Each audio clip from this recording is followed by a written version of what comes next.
You just check my camera. Any of you getting a notice that we're recording? Yep. You are? Okay, good. Perfect.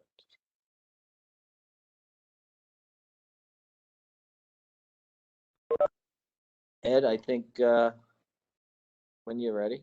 We're ready. All right. Oh, here it is. Yeah, I just found it. Terms document thing, so we can over that. But all right, with that, we will call the meeting to order. Thanks everybody for making it and enjoying what I think is beautiful, lovely, snowy weather out there. But I know some of the Floridians here probably don't think so. But that's what that is. So Air purification, we call it. Yep. So yeah, I'm glad I could bring a little taste of the north. Yeah, Jim and I both brought a taste of the north for you guys. So so welcome. Glad everybody could make it. Glad to see everybody in person as opposed to through a computer screen, other than Dan and Randy, of course. But with that, we'll do a roll call, but then we'll do introductions. Maybe, do you want to do it with We can do that now because I have everybody noted who's here. Okay. We know who's not here. But relative to the governing committee, Jeff Griffin is not online, nor is he here. Steve Nordhus or Eric Wood. So we're missing 3, and also some discussion to be had on missing Martin Van Gundy, who we can talk about in a second. But as we get there, we can maybe go through and just do a Yeah, if we want to do a quick introduction. And Amrinder, you want to start us off?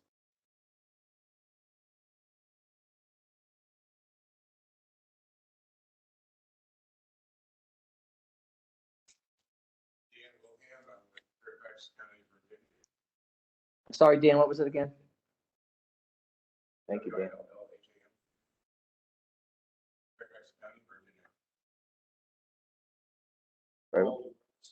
State building official for me. Mike Metcalf recently retired. Building official.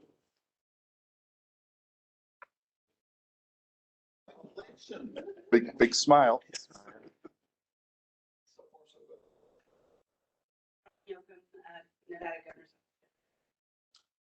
Emily Met, City of St. Paul.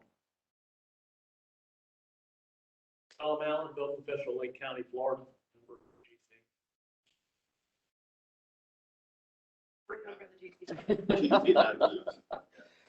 Mark Matheny, I'm the building official for the city of Asheville, North Carolina, vice chair of the building membership council. Bill Nash, I'm the government relations manager for New England, and I'm the staff liaison for the membership council. Ed Lisinski with the American Wood Council, and your chair. Right? Yeah, exactly. I caught that. Yeah. Christopher McWhite, building and zoning official, Smithfield, Rhode Island, chief cook and bottle washer. Audrey Klein, Durham, New Hampshire. Doug Wise, building official, Palm Beach County, Florida, GC.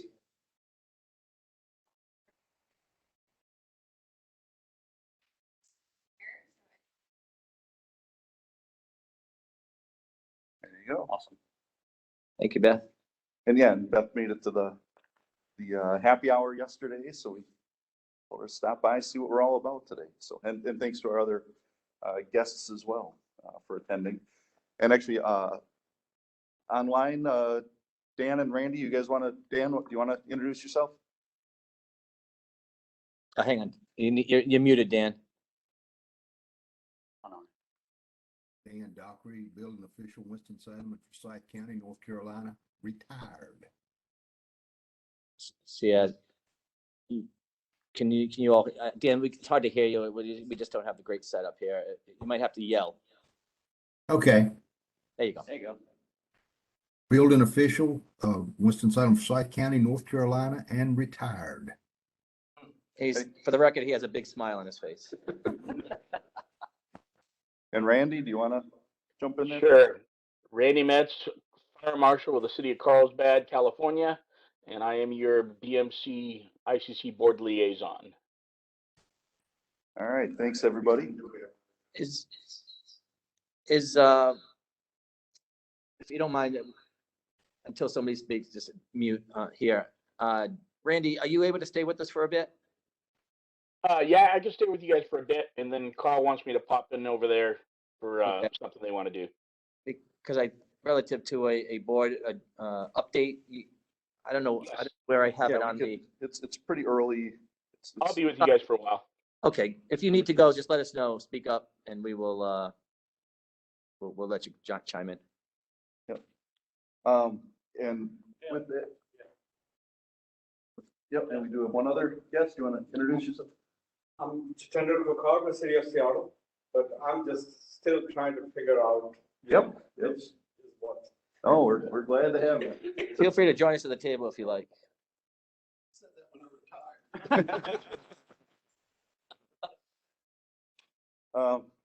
Notably, as Bill mentioned on the agenda, Martin Van Gundy was not read off on the agenda. He has submitted his resignation from the board. He just had he's just been swamped with work and personal life. So he decided it was one of the things had to go, and you know, obviously we're that extra thing. So you know, your day job and your family always comes first. So everybody put that ahead of everything else, please.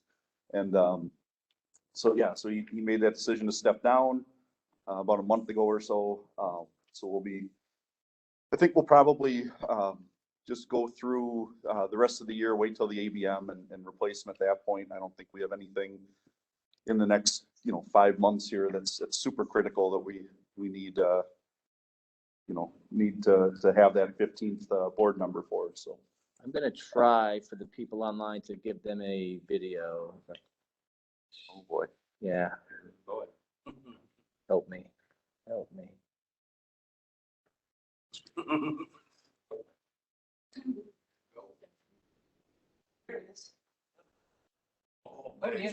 are a mess. How'd that do? So you got the agenda now? So, wow, how'd that happen? How'd that happen? I don't know how. Don't ask me that. Everybody still okay? Nobody, haven't lost anybody? We're still here at home? Excellent. and while we're kind of on the roster here, a few weeks ago I had Bill put together.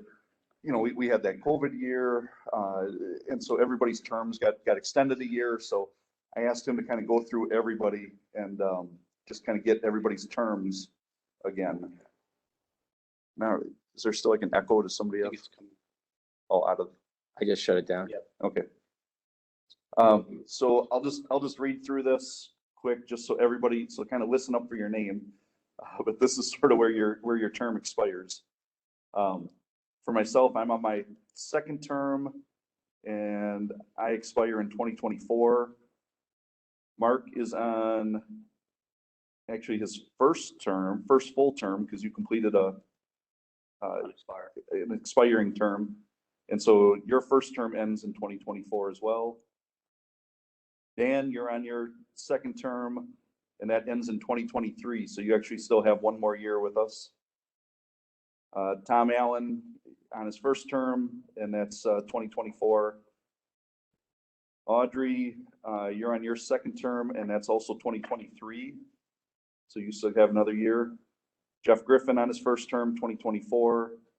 Chris McWhite, you got elected to your first term because you also had an expiring term the first time through. So you were just elected to your first term, and that's ending in 2024.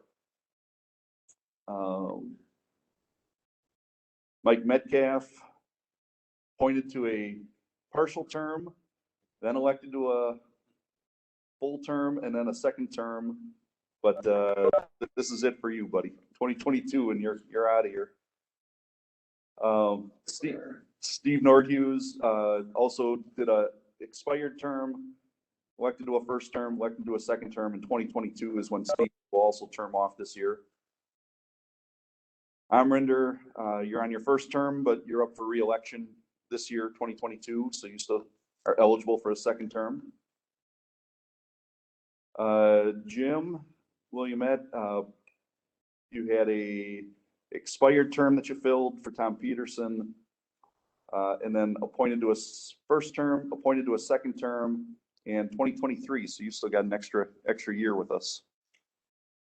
Eric Woods was just, he was elected to do a unexpired term. So Eric Woods will be up for re-election this year as well.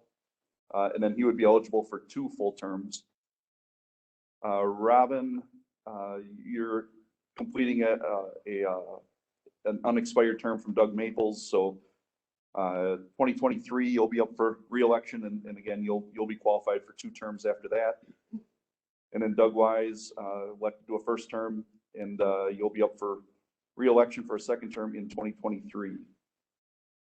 So if anybody has any questions on that, or has any problems or questions with it, you can see Bill or I later, and we can go through that. Up on the screen and at home in your office is the current roster. If there's any items to be changed there, please make sure you let us know so we can keep in contact. Perfect. And keep that in mind throughout the year. If your contact info changes or anything, please let us know, let the group know as well, just so, if somebody's emailing something out to the group, that they're aware that your info has changed. So moving on from that then, don't have any announcements. I don't have any changes or adjustments to the agenda. Does anybody else?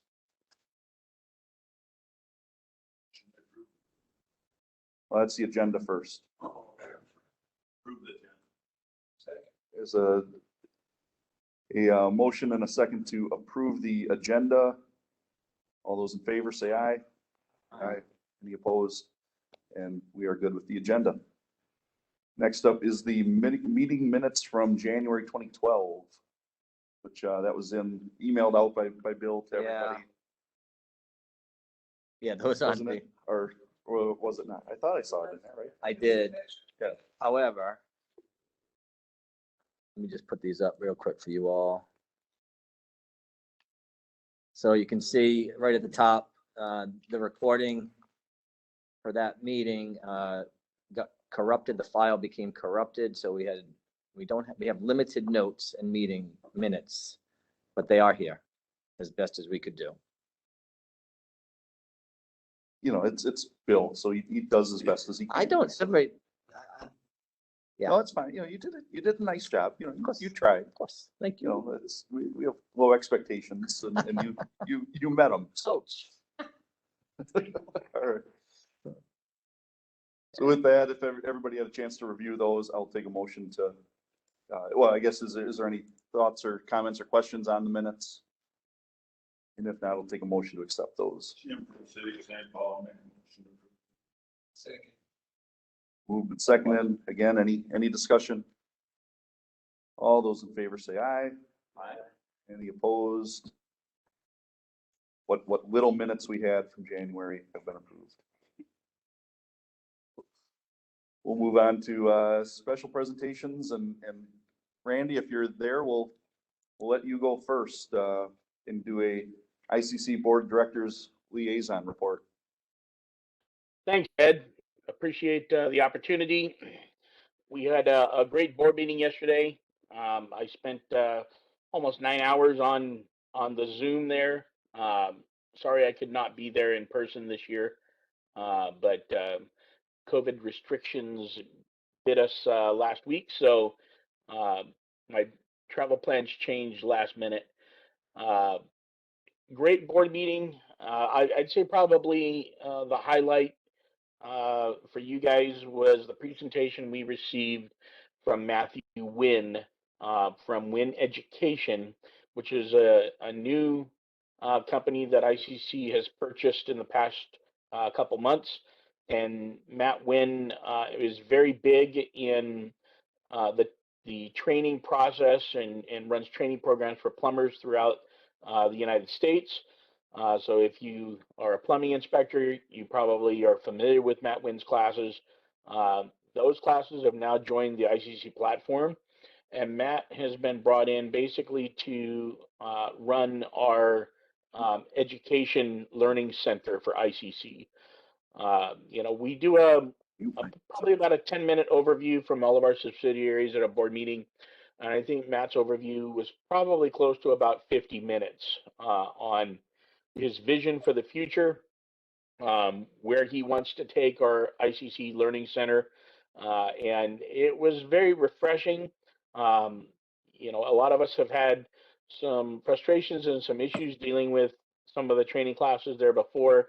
And Matt has committed to addressing all of those issues, ensuring that we're having fresh curriculum written, and just the overall perspective that he brings to ICC, I think is going to be very important for one of the largest things we do, which is provide training. So, you know, as we continue to see Matt do his thing, he's only been with ICC for 6 weeks now. So he's still kind of peeling back the onion, but he's doing that very quickly. He'll be making some recommended changes to how the Learning Center operates. And in the end, it's to provide a better product for all of our members across the board. So I think it's going to be exciting and look forward to seeing what comes out of the Learning Center in the next year. And I hope that you guys will see a difference there. And, you know, we're still very strong in that particular area. You know, great information on how many classes are being taken from, or certification exams are being taken from Pronto. That continues to grow, and you know, we anticipate that, you know, eventually in the future, Pronto will be probably the only way that you'll be able to do certification exams moving forward. You know, we're not there yet, but there are still a few of us dinosaurs that like to do things the old way. But I'll be taking my first Pronto exam later this year as I seek to become a CBO and join your little club right there. So that was probably the largest thing that we did that I think was of interest yesterday. A lot of general business that we had some discussions on. You know, the things specific to you guys for updates, we're still accepting applications for the ICC awards. I hope that you guys will take the opportunity to put something in representing the BMC for any of the awards that are out there. Those award submission deadlines are April 15th. And a little change in the process from years past. An award does require multiple signatories on it or letters of recommendation. So somebody may be reaching out to you guys if they want to nominate somebody to see if BMC will jump on and sign on to that nomination there, prepare a letter. Could be from another membership council. You know, if you guys are going to be nominating people directly from BMC, I would seek out a second individual that will write a letter, or a chapter that will write a letter on that individual's behalf to really help the awards committee gain perspective on the contributions that individual has, and select the best person for our awards this year. Not that we haven't done that in the past, but sometimes it's challenging to really determine you know, who is the one that we want to highlight this year based on some of the applications. So I'm sure since you guys are in Rochester, they're advertising the ABM that will be occurring in Louisville, Kentucky. I hope that all of you all will be able to join us in person in Louisville this year, as well as for the Group B code hearings that will be in September. And we're planning another great ABM there, our second one out of the pandemic. So hopefully we'll see some increased attendance this year. We were very happy with Pittsburgh last year, but we'd like to try to get back to much more normal numbers at our ABM in the future. By now, most of you have probably seen and heard about our service agreement that we have entered into with the International Association of Electrical Inspectors. We did get another update on that yesterday. And this is it's not a subsidiary organization. So a lot of individuals have heard that. It is basically a strategic collaborator that we are working with the IAEI to strengthen their membership, their benefits that they offer, and basically come alongside them and them alongside us and see how we can work together to deepen our understandings of each other's needs and really serve the electrical industry. Um, we did have their CEO with us when we were out in Dallas for a board meeting back in end of January, and got to spend some time with them. So, I think that for those of you that are electrical inspectors or interact with that, it's not my area of expertise, being primarily on the fire side.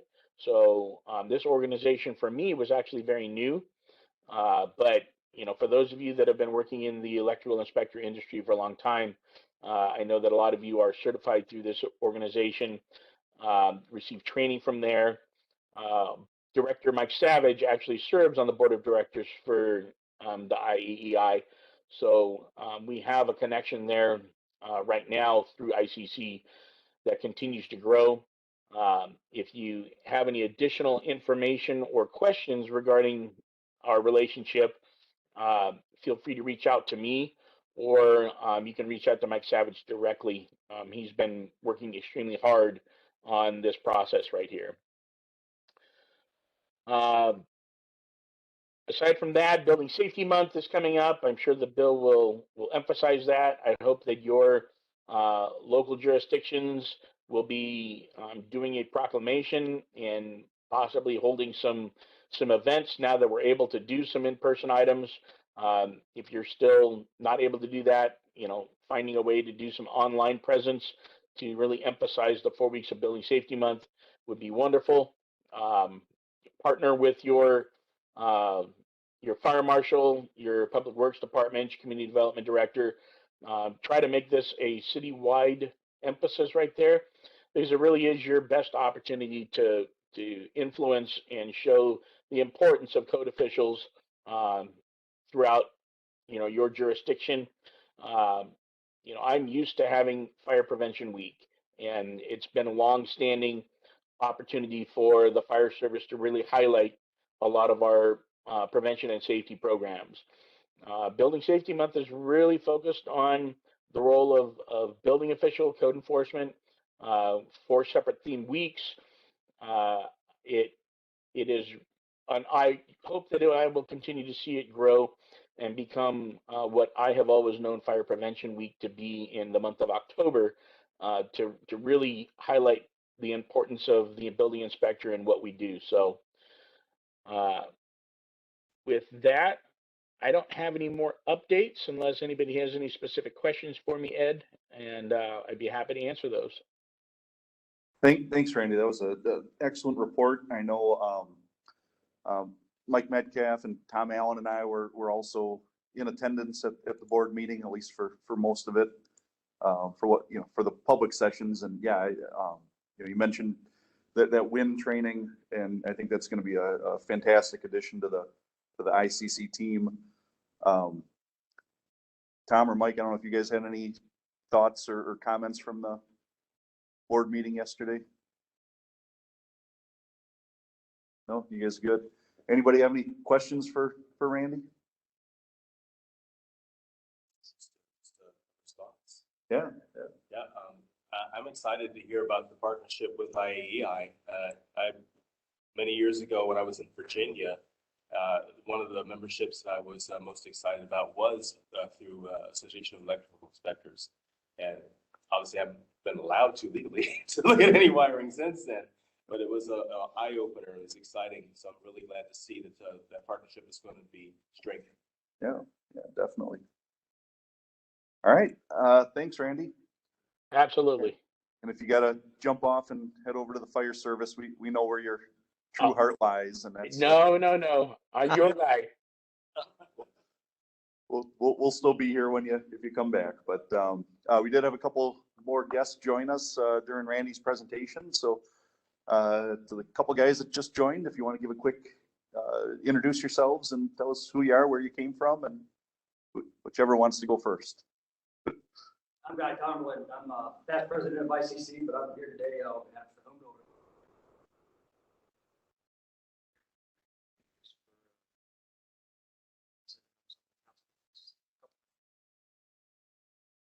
Awesome. Thanks, Guy.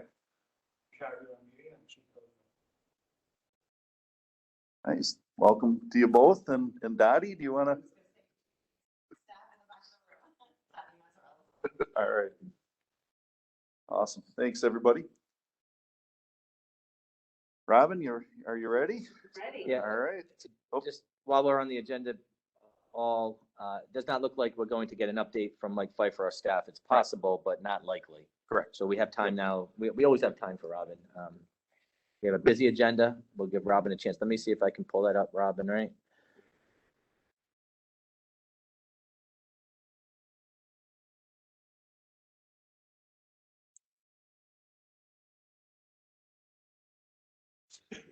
Yeah, okay. Let me move that out of here.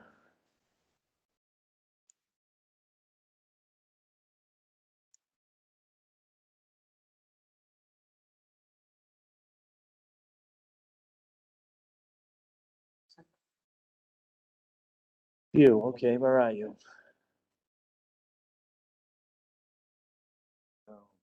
Slideshow? Yeah, down in the lower right is Yeah, who we're in.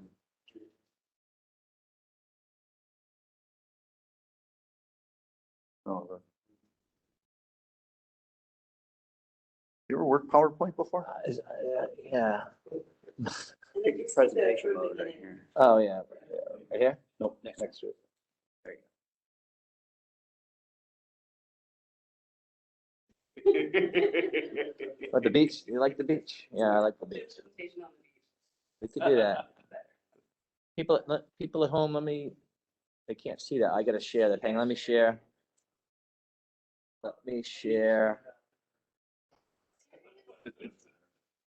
Why can't I share that at home? Yeah. Oh wait, I can do it this way, I think.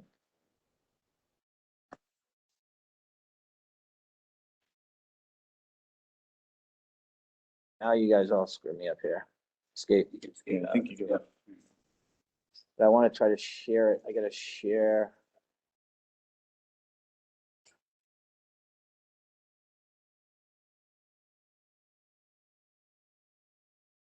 Might want to close the share, because we're sharing the PDF on. Yes.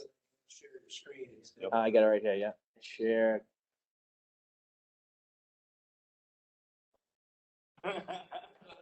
Stop the share and then restart it.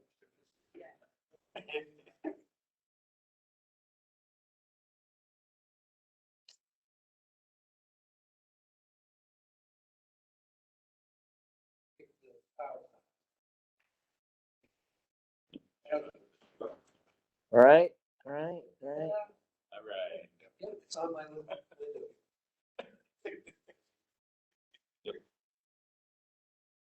All righty, and people can see it at home. Good to go. Hey, Technology. I'm pretty good. Stop it. I'm pretty good. And actually, before Robin gets started, we just had a few more dignitaries come in. So, gentlemen, if you'd like to introduce yourselves to the group. It as a. Steve McDaniel, ICC board.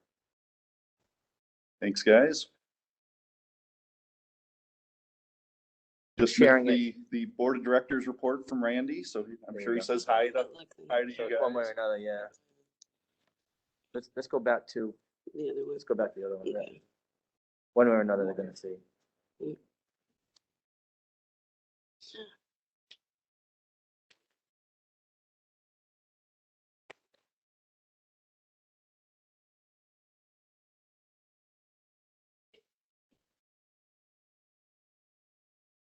All right, we'll have to go that way. Yep. Yeah, okay.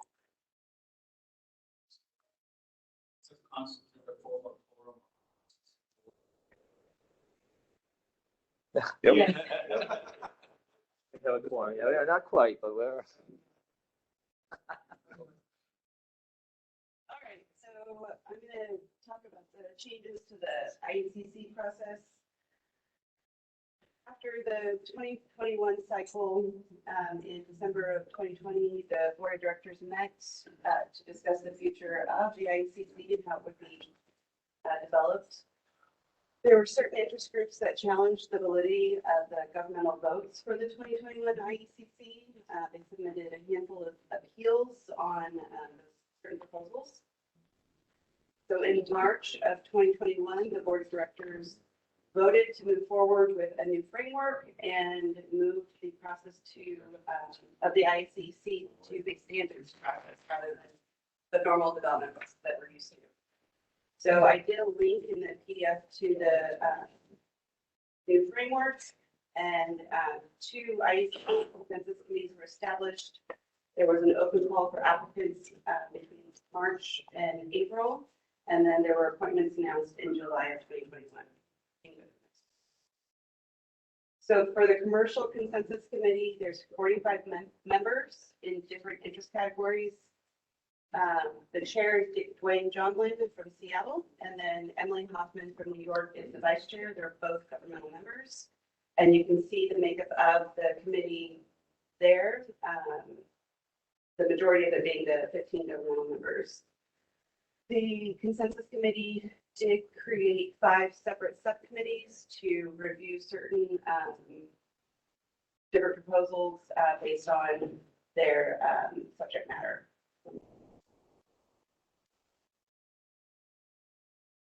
Then the residential consensus committee, we have 48 members. The chair is JC Hutchinson, who's over at ELNC right now. Vice chair is Bridget Herring. She wasn't able to make these meetings. And then myself, I'm the other vice chair of the residential consensus committee. Robin, sorry to interrupt you. I believe we have at least one other member of that committee in here. Paul Demers, I think, is on it. Are there any others? I don't think so. So Paul can attest to the fact that we are struggling to get through these proposals. It's rather frustrating, honestly. We have 6 subcommittees created. The only difference between commercial and residential is we have an existing building subcommittee. We are also looking at the IRC that's relative to the energy code. And if you go to the next one, Bill, these are the 5 commercial subcommittees. So we have consistency and admin, economics, electrical, HVAC, and water heating, and then envelope. What I did is we're tracking how many proposals we're getting through for each committee. So you can see like the envelope one, there's 59 total proposals, and then the subcommittees only voted on 15 of them. So they're about 25% through their proposals. And then as you go along, you can see like consistency and admin only have 7. So they're all the way through, but everyone else is right about a quarter way through their actual proposals. So what they do is they review the proposals, the proponents are there, there's testimony in favor of or against, and then the subcommittee does a recommendation to the full committee on what to do with that proposal, whether to accept it, modify it, or reject it. And then it'll go to the main committee. So if you go to the next one, Bill, this is where the main committee lies for commercial. Their total number of proposals, there are 296. They actually voted on a total of 79, so they're about 31% through. The residential subcommittees, if you go to the next one, Bill. So these are those subcommittees, same except for existing buildings. And then our envelope is envelope and embodied energy. And as you can see, our consistency and admin's 94%. They did table one of those proposals. And existing buildings only had 12, which is nice. So they're almost done with theirs as well.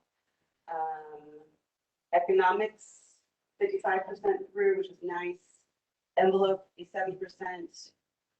And then we have HVAC and water heating at the lowest. They're only through about 7 of their proposals.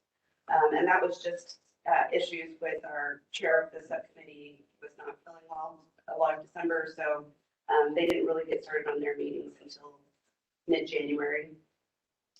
And then electrical is about 37%. So if you go to the next one, our main committee, for us, we have 197 proposals. We've gotten through 73, so we're about 37% through.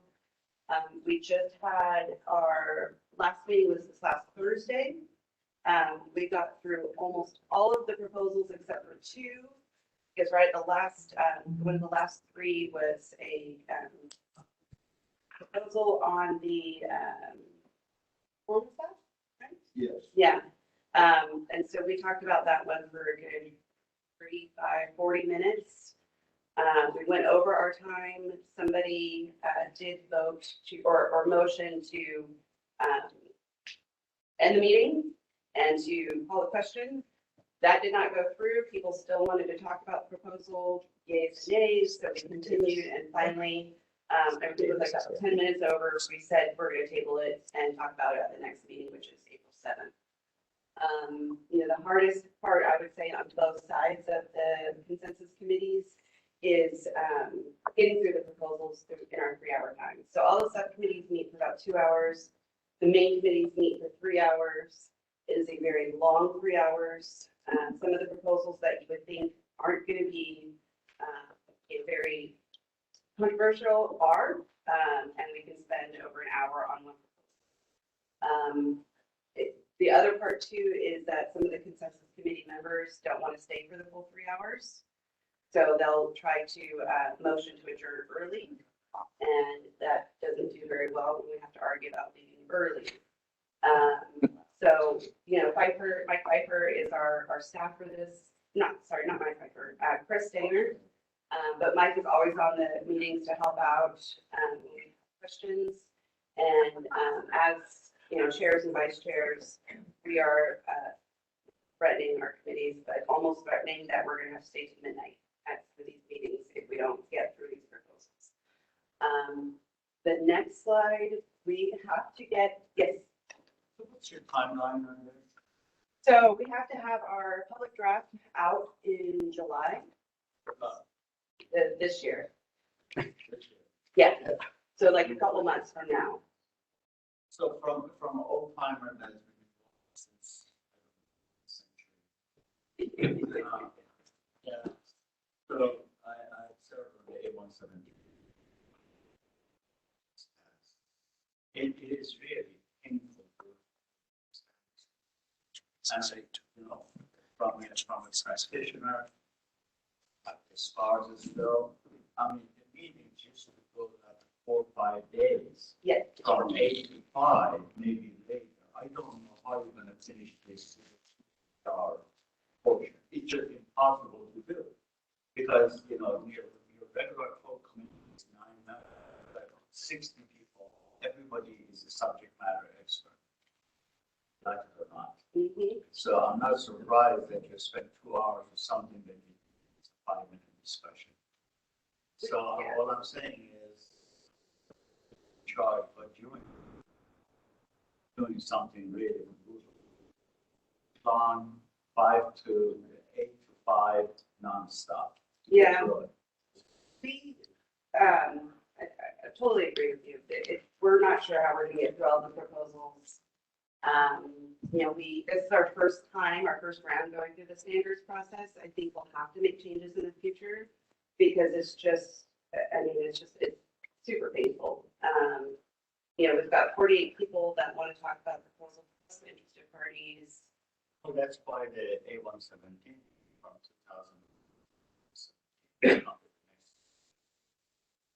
It's a reality of this sometimes. Yeah. You don't want to bring in some of the staff that support the agency. It's good luck. It's not going to be. There's a hard fast deadline. Yeah, there is a deadline and we're doing our best to get through it. It is a painful process. I would much rather go the old route and have the committee action hearings and the public comment. hearings.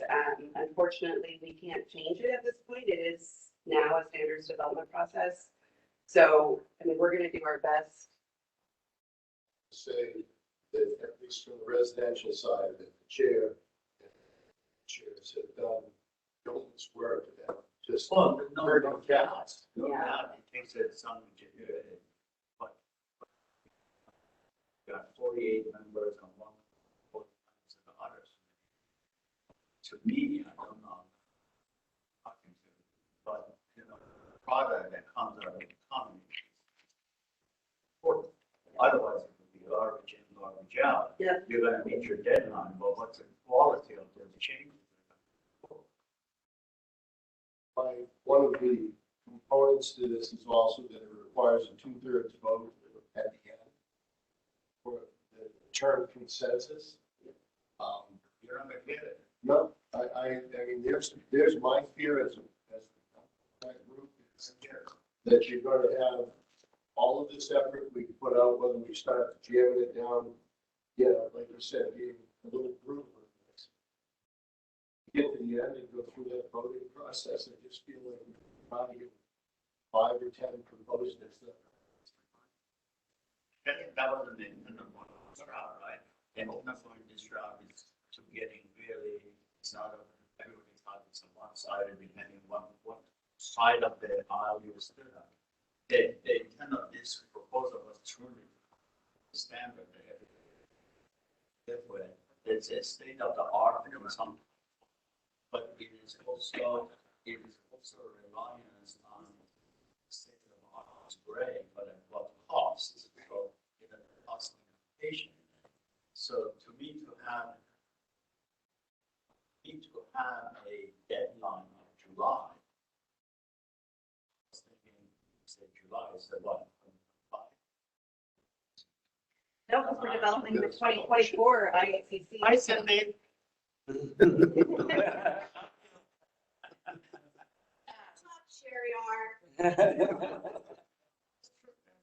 So, yeah, I mean, our July, She's too close to me. She's in Richmond, I'm in Arlington. You know, she's gonna shoot something. You know. You better be careful. She was just saying, Sherry, shut up. Don't mind the power. But that's the reality, you know. I guess something I've seen recently is that it does appear that at least there's a reasonableness to what they're coming out with. What has been voted on going past, at least, I mean, you're gonna have some positive with this. But it's just a question because I haven't. So it is probable that out of these 290 proposals total, you're coming, it's going to come out with a handful, right? And then is anybody worried about those handful that is going to has correlated correctly? Is the rest of the ones that didn't get approved? You know what I mean? yeah, and I believe ICC staff, when the final version comes out, they have to, I mean, just like in all the other coaching proposals, right? They have to make sure that everything correlates. It works together. And we do have the second round of public comment, which is why our deadline's in July, because then we publish that draft, goes through all of this all over again. So that way, hopefully by the spring, I think it is, of 2023, middle of 2023, when all of the 2024 books are being published, that this is in there as well. And, you know, the end result, we're not sure what it's going to be because we have that second round of public comment. So you could get more proposals during that time. You can, you know, if we vote one down during this part of the cycle, it'll come back, you know, there's changes that can still be made. I mean, it's a long, painful process. No, Cindy, I don't want to be part of the committee, so I can be shut up.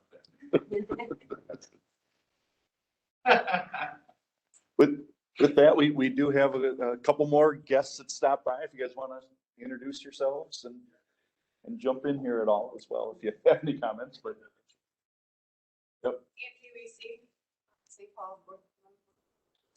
And, you know, I actually think this conversation, you have 4 board members, it's very good for us to hear. we categorize it as a little bit different than painful, but our intention, I believe, and I don't want to speak for the president, it was that it would be messy. Like the discussion is necessary. That was the intention. It might seem painful, but the intention was for discussion to happen and that ultimately it ended in the best product. It takes longer. It takes a lot more time. You don't get 2 minutes for and against, and then it's in the code. So it was intended to do that. And hopefully the discussion also means that it's more correlated. But really appreciate everybody's effort who participates in the calls, and puts their time behind it, because it is more time intensive, certainly. And we do try to cut them off at 2 minutes. We do try to say, hey, you try. Politely, you're cutting them off. Yeah. Well, maybe you need the loan of John Terry or Bill Bryan. Yeah. You know, they're fixed every once in a while, so it's not the worst idea. It has come back to some sanity, at least, moving forward. Really, you know, in a positive sense, there were a few. We have somebody in the last meeting that's on the second round of apologies for really being unruly. Oh, yeah. You know, and I think that's made enough of a dent that others are starting to at least understand that we've got a mission here. Let's do it. Yeah. You know, messy's a good term.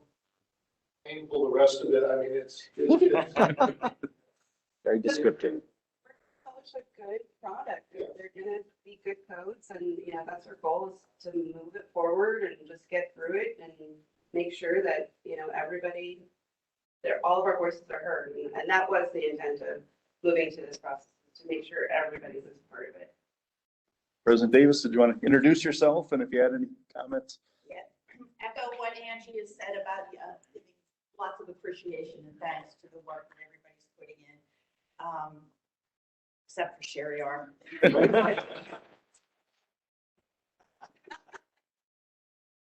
you who don't know me, I'm Cindy Davis. I'm current president of the board of directors of ICC, and we really do appreciate your work. And the intent really was to get a better product, to get a more reasonable outcome. And so you may not have a lot that you gain consensus on, but I don't know that that's necessarily a bad thing. So appreciate everybody's work. And I know it is a lot of work. Standards process is much more difficult than a hearing and a 2-minute testimony. And it does take a lot of work, a lot of collaboration, and a lot of willingness to compromise. And it really is our hope that compromise piece is where we will end up with, and at the end of the day, a better product. So again, thank you all very much for all the work you do, not just on this. Thank you. Thank you. Any other board members have any thoughts, comments? Or are you guys staying out of this one? You're good. Yep. We know that this is consumes a lot of people's.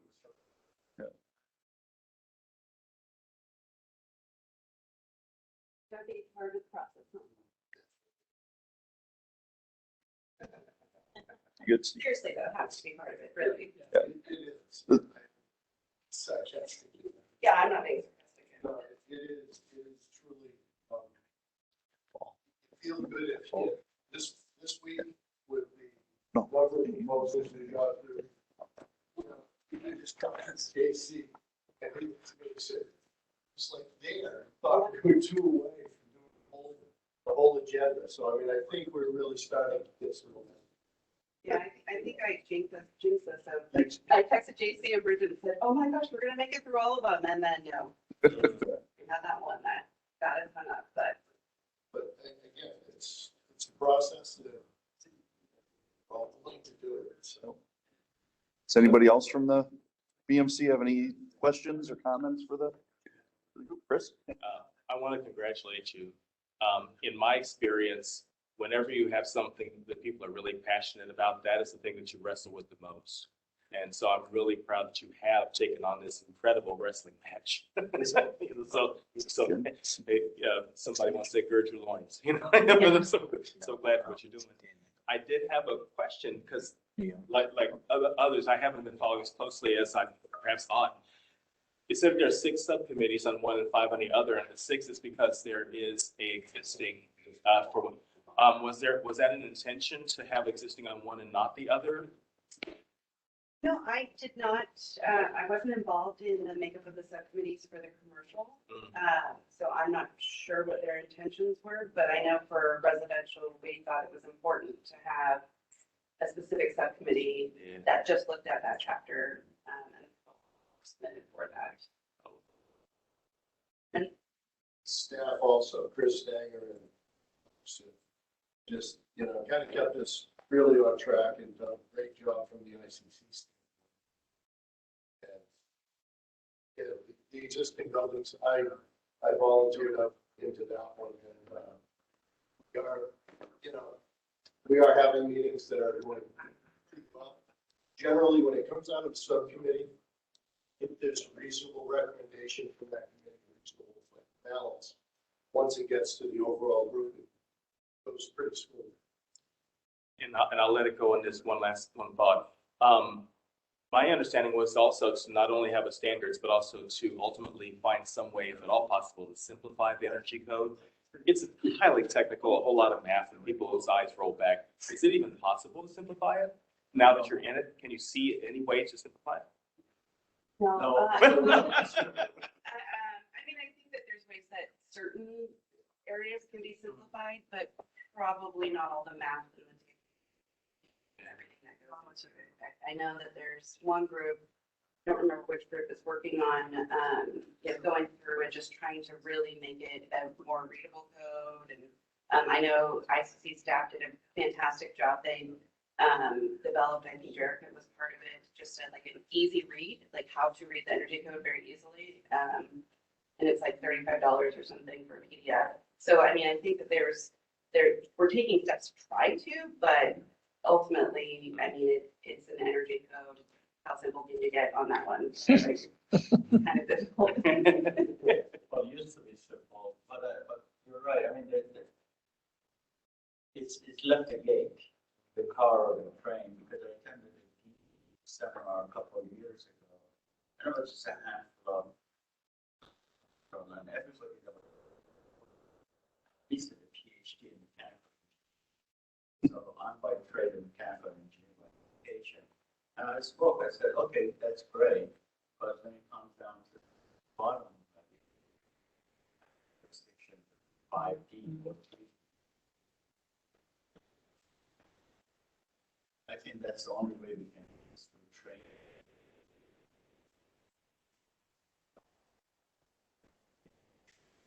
Station. Because it's not simple. Well, and the good part is DOE with their federal funding through the Infrastructure Investment Jobs Act, they have competitive funding available to local governments that partner with states to do education specifically on the IECC. So, hopefully a lot more states will be able to apply for that, and then we can partner with our local governments on doing a lot of education and outreach. So the experience of an finally got to a point that actually hire energy plans examiner and inspector just to do that. That's a good idea. That's all they do. Nothing else. To Kristen's end and yours in Maine, and I'm dealing with communities that have 4,000 people and struggle to find a code official. Never mind someone who knows the codes.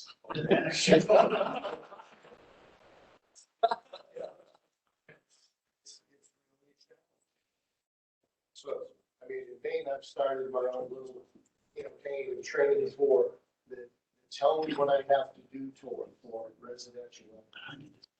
And getting builders, getting code officials and saying, well, that's helping. But simplification is what just weeded out a lot of the chaff. I think the challenge we all have,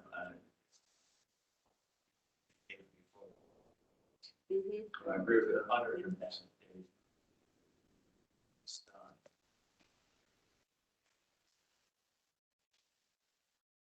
The There's other, another, oh, hold on, Jim. Yep, go ahead. I want to really congratulate you guys. I think Dwayne Johnson works with us in Seattle. So I know how, like how many efforts he has put in. And I know this is like a very, very, like too difficult task to accomplish.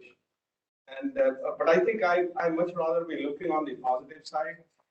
Thank God we are not dealing with another, Champlain Towers or anything like that. I think in our mind, like I think property maintenance code kind of worries me more than some of the other things. And I think back in late 80s or earlier 1990s, when I used to be an inspector, I will reject someone for energy, insulation thickness. And my supervisor would go and approve that because I had a Friday, doctor's appointment and I wasn't doing my inspection. And on Monday, I'll ask my supervisor, hey, why did you approve it?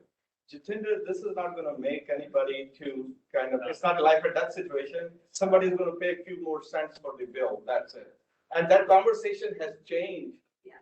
Like you could say that in earlier 1990s, but now you can't say that. And the perspectives have changed. But I think we are probably doing the best we can. And yes, it is difficult. And I think what Shariar said, is also important.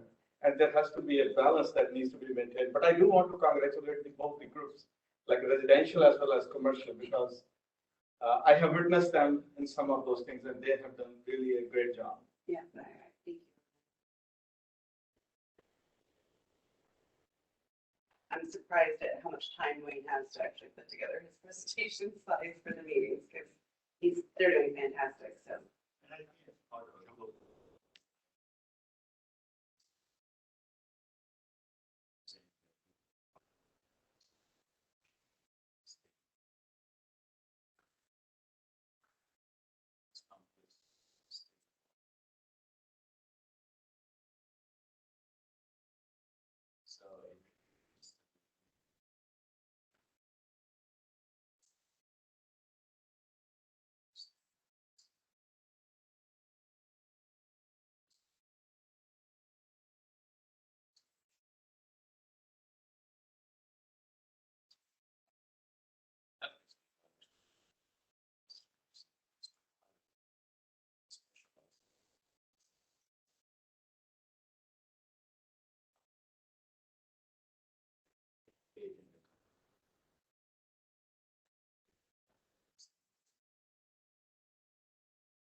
hats off to you.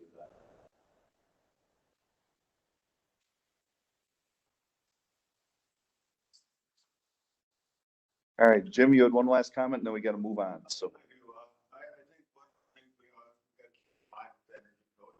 It's great that we get educated. We're starting to understand things ourselves, but we got to think about the end user. Who is that end user? And most of those construction guys out there, not most of them, some of them only have a 9th, 10th grade education. So when you start throwing numbers at them and different figures and stuff, you just lost them. I mean, they're totally lost it. It's just nothing but gray on the paper to them, and they don't have a clue what they're doing. And that's the principle we got to think back to. Who is our end user, and how do we give them a document that they can read and understand and interpret and go forward?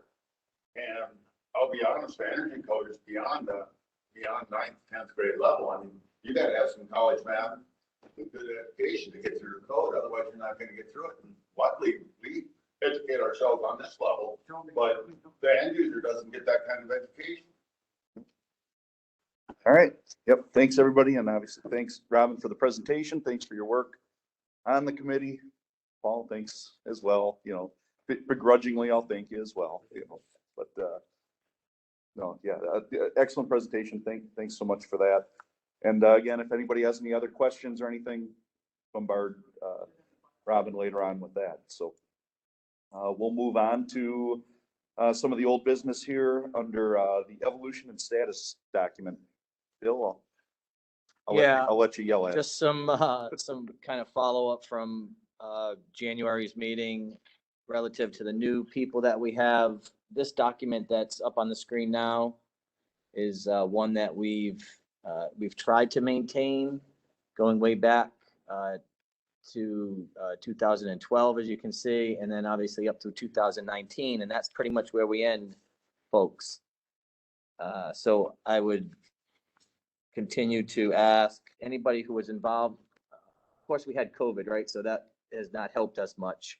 But we would like to close out this. I'd like to close this out for historical purposes, so that, as you can see, we've kind of gone through and we've documented what we've done since the start of the membership council. And here we are at 2019, when we formed our Raising the Profile, Community Building Best Practices, and our Continuity and Outreach current subcommittees, and then nothing. So I kind of make another appeal here to anybody, frankly, who served on these committees to maybe give us an update paragraph, something we can put into our document for historical purposes as we all move on somewhere down the road to bigger and better things, so we can capture what all the good work we've been doing over the years. So that's why this is on the agenda. I have not received anything. I'll continue to ask people to send me. I know you're all busy. I get it. As you all know, I was a code official. I remember how it is. The document is called, it's right up top here, right? Status and evolution or something. Yeah. Yeah. Correct. Yeah, I think he sent it. I did send it out. It should be in the agenda notice, right? It's, So you all yeah. received it. Yeah, that's what's attached, is the BMC Task Group and Subcommittee Evolution and Status document. So, yeah. No, we need to update it so that we keep that history in one document of what we've been working on. We need a summary for 2020 and 21 from anybody that cares to chime in and give us some history at this point. I'm not going to point at any one person or people who used to serve on the committee. If anybody can do it, I certainly can help, but traditionally this has been done. You can see this goes way back to Becky Baker, Terry Cobb. And it's a nice document that I think it was Chris Young that really kind of reactivated it several years ago. So we'd like to kind of keep it going. So I'll leave it out there. I'll continue to put it on the agenda and remind you all to help us out here and plug us in. All right, thanks, Bill. Moving on, we do also have one of the things that I really wanted to get into this year, as you all know, is really looking at our charter, make sure that that's up to date. It really hadn't been. We did a small update to it last year to kind of look at people who are missing meetings.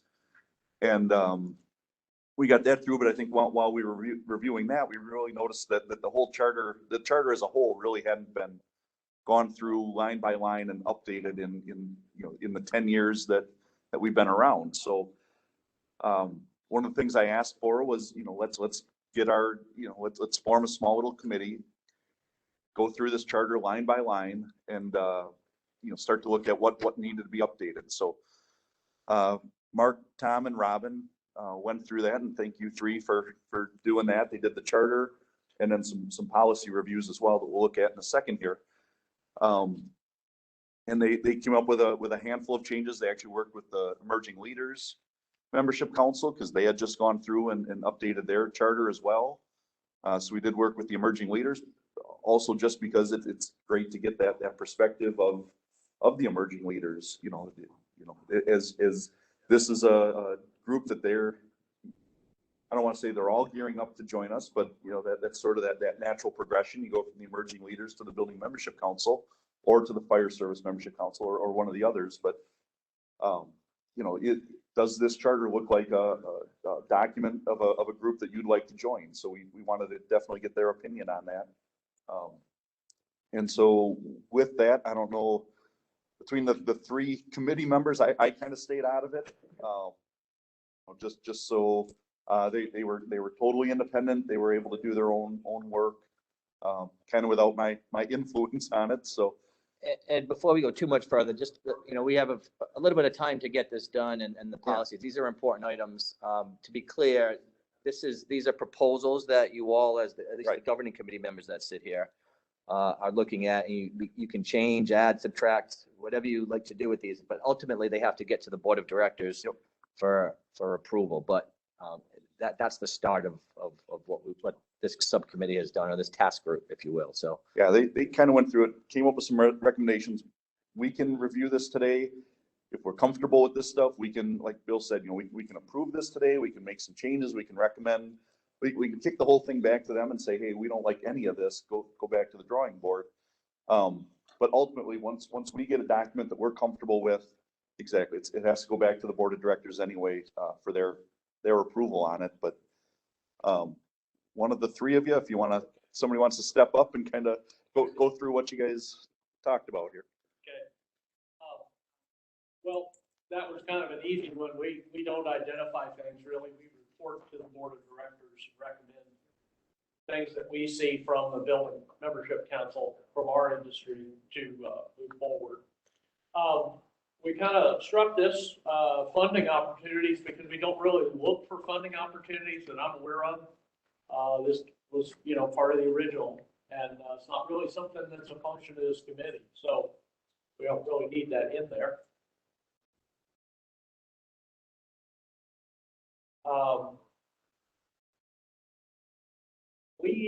We encourage participation in council goals and objectives, but we don't really encourage adoption of the code or updating older codes. That's more actually a GR function and a membership function, but it's more like your state membership or your local membership is who's going to work on adoption of new codes and stuff. We're looking at we're from the 50,000 foot level representing our piece of the industry doing this. So we don't really, that's kind of getting down into the weeds. So.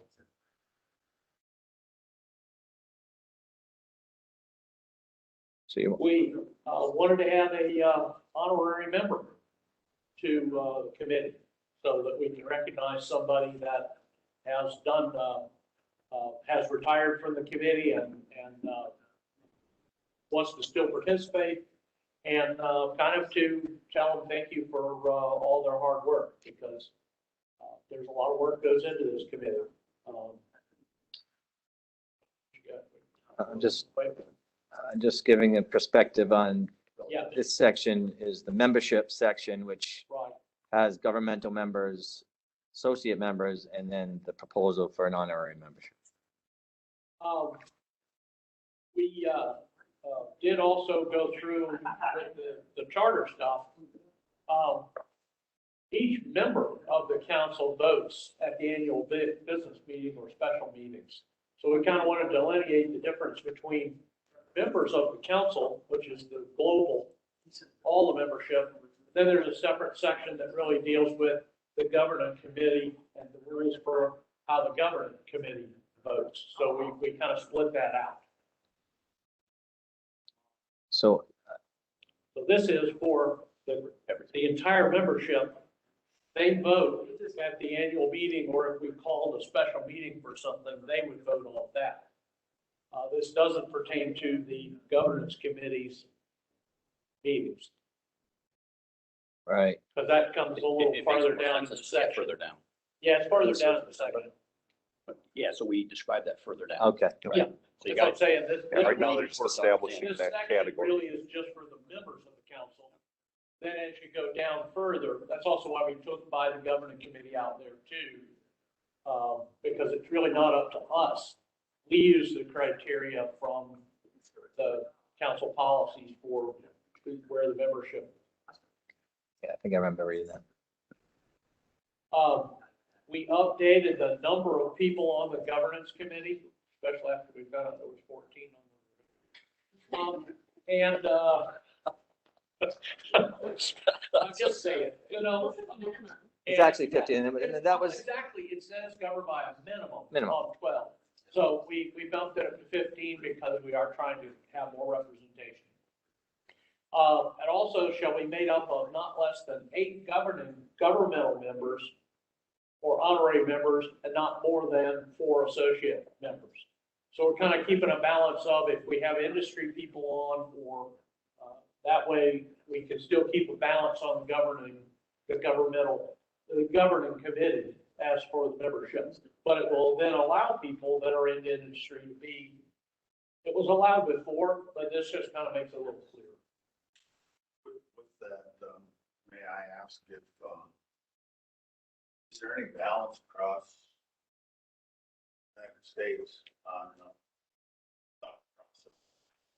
So we don't get everyone from the East Coast Bregton or everyone from the West Coast Bregton. That yeah, a minimum so many people.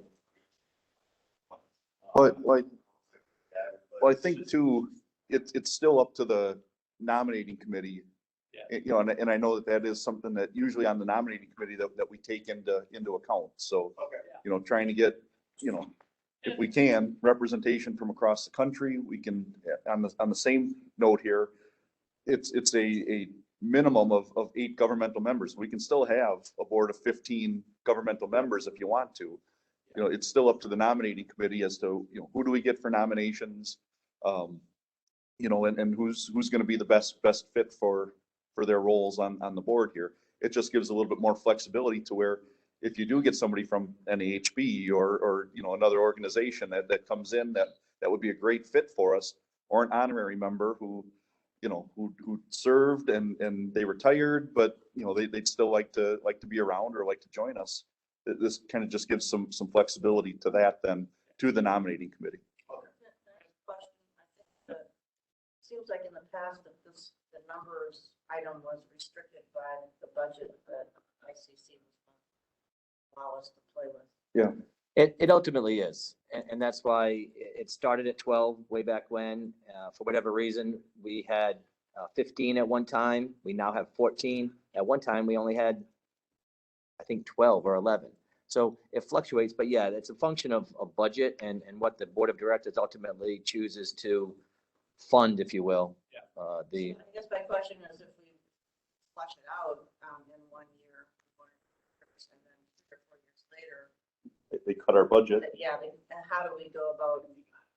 Well, that's so this will go to the board, right? And they'll look at it and they may say 15 is just too high. We'll keep it at 12 for that reason. Well, I said, I'm looking at the minimum number. Yeah, right. That's what I mean. Yeah. That's what I mean. They may look at that and say that, you know, Carla has been great, right? I think we all know Carla. She's been very, her budget is generous. And she's willing to, you know, keep it at that number. She's always told me that. So I can convey that to you all as we put people onto the board, onto the governing committee. It's fluctuated in my tenure as the liaison, but having 15 if they're good 15 good members, then we want to have opportunity for them. So we want to continue that. So I think that's the idea. At the end of the day, just like what you're talking about with regional representation, the board of directors has to ratify the people that are elected. Right. Yes. Yep. Ultimately. It's still up to them if they have concerns about something along those lines. Same thing with this recommendation for charter changes. They're going to have to review this and they say yay or nay on the changes. So, yeah, this was just what we came up with. And one other point on that too, you know, when this committee was formed, it was the building official membership council about 3 or 4 years ago now, something like that. I All think that. Yeah.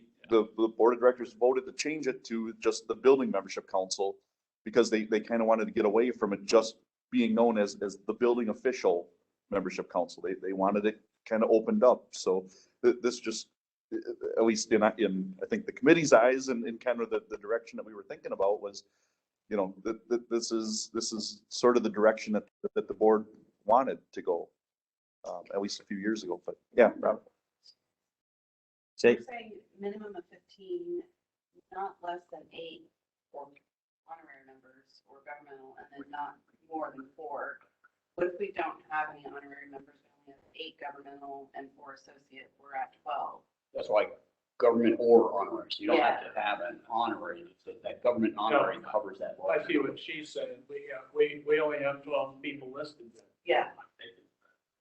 but we have 15. Not Right, less. but I think it just gives that Not less. flexibility then, Yeah, Right. not more than You could 4. have, so. like, Yeah, more. you can have more. Yeah. I'll go to the But if members we and all. only had 8 and 4, we're not meeting our amendments. So You know we what I'm saying? would, so we would have more opportunity for Governmental. members to We would come have in. to- So Yeah. we, Beat the bushes and get, bring people in. well, It's limiting really the associates It's- for. Yeah, and actually, Yeah. I think to Robin's point, though, we could get rid of the not less than 8 governmental members and just leave that restriction at no more than 4 associate members. Yeah, Because, so it could be because you made up of can't governmental and possibly honorary. get more than, you're gonna be capped at 4 associate members, so you have to, by the math, have at least 8 governmental members. At least 11, actually, if we're at 15, Yeah. but even if the board of directors says, no, let's keep it at 12, you're gonna have 8 Or they all, governmental then. or they all could be honorary members. Be careful of Right. that, Yeah. you want to avoid that. yeah, I think you want to avoid that. yeah.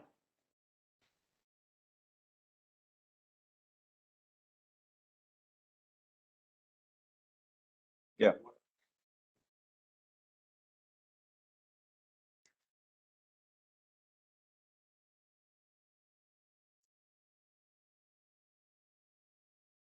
Right, I mean, maybe some change in, I mean, you might limit the honorary membership to, well, but again, it comes back to the nominating committee, I mean, Agreed. they're gonna have the ultimate say on it. Yeah.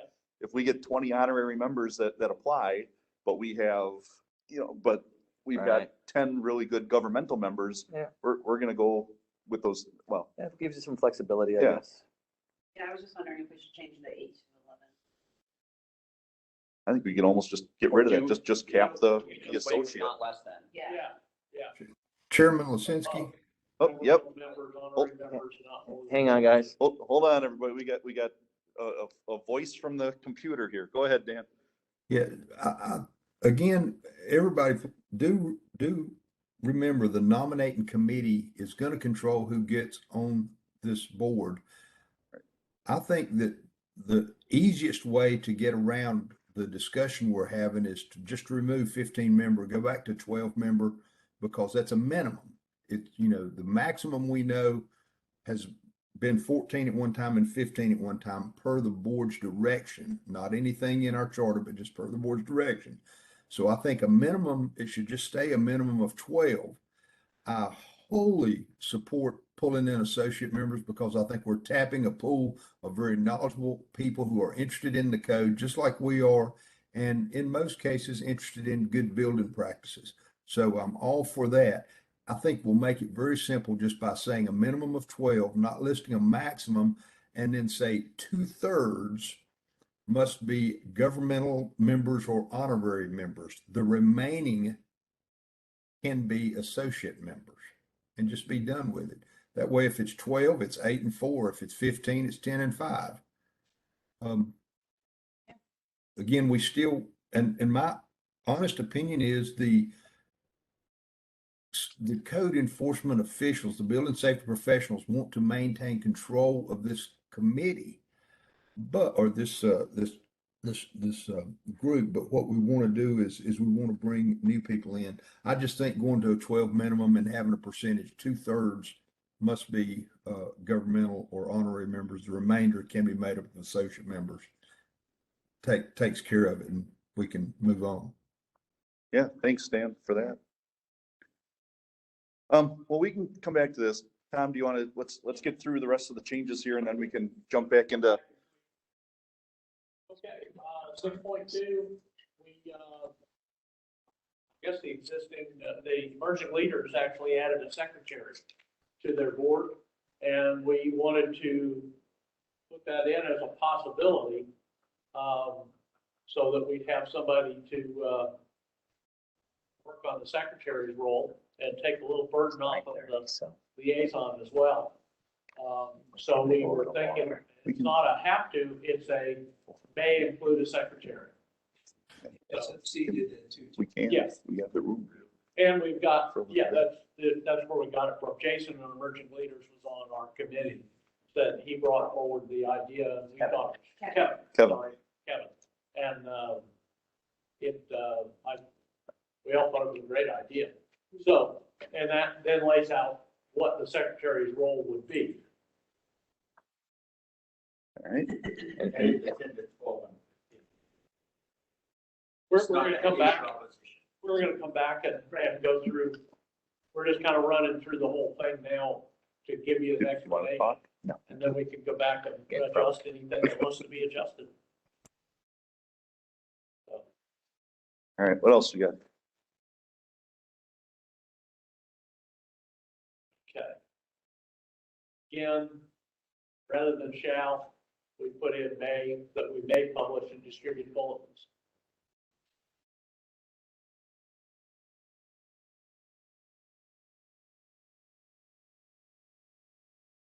It just identifies a BMC GC member because we don't actually track the membership of the council.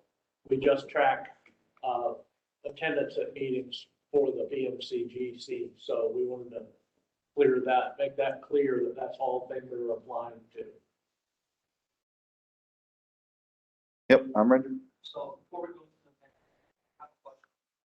Are there any other membership types that have public announcements or vice chair? Yeah, well, yeah, I think all the rest of them have other entities, like an associate member or whatever they end up calling it, as part of their groups. But yeah, as of chair and vice chair, I'm not sure. I'd have to look,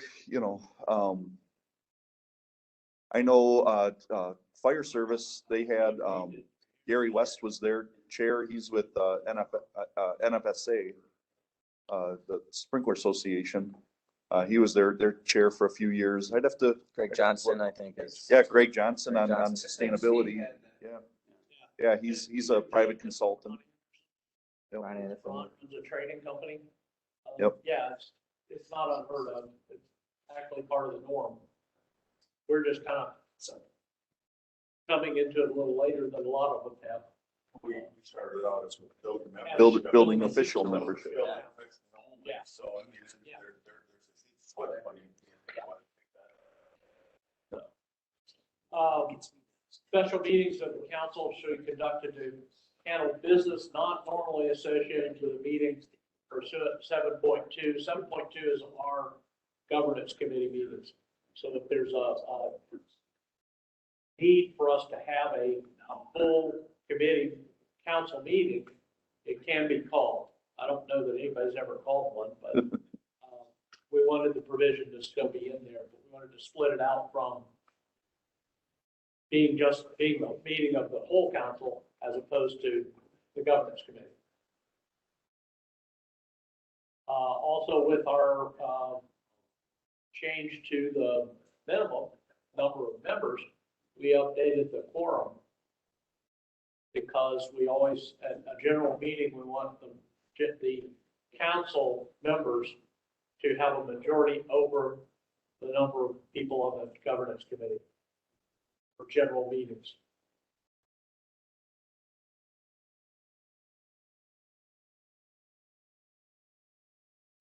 That's just renumbering. Just renumbering, yep. Sure.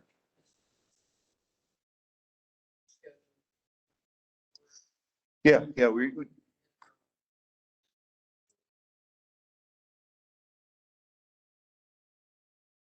yep.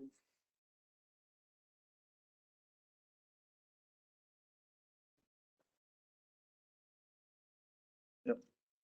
Okay. And yeah, Jim, do you want to identify yourself as a guest here for the group?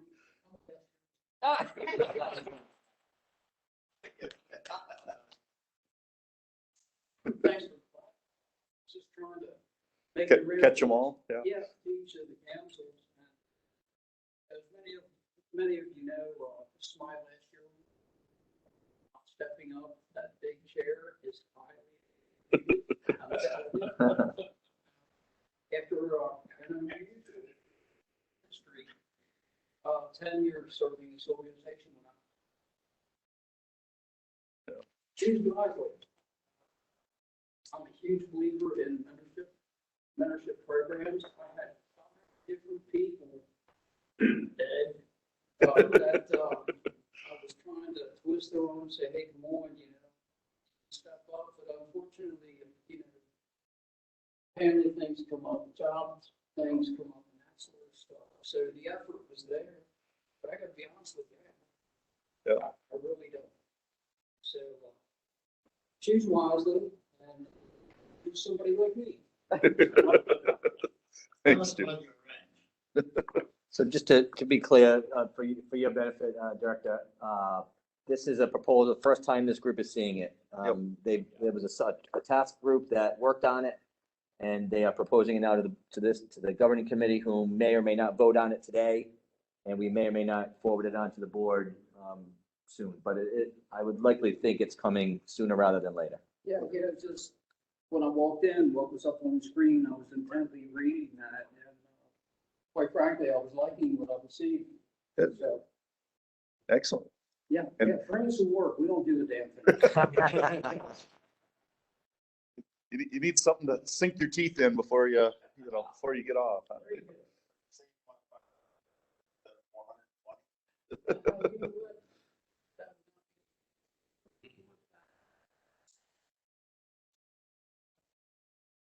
Oh.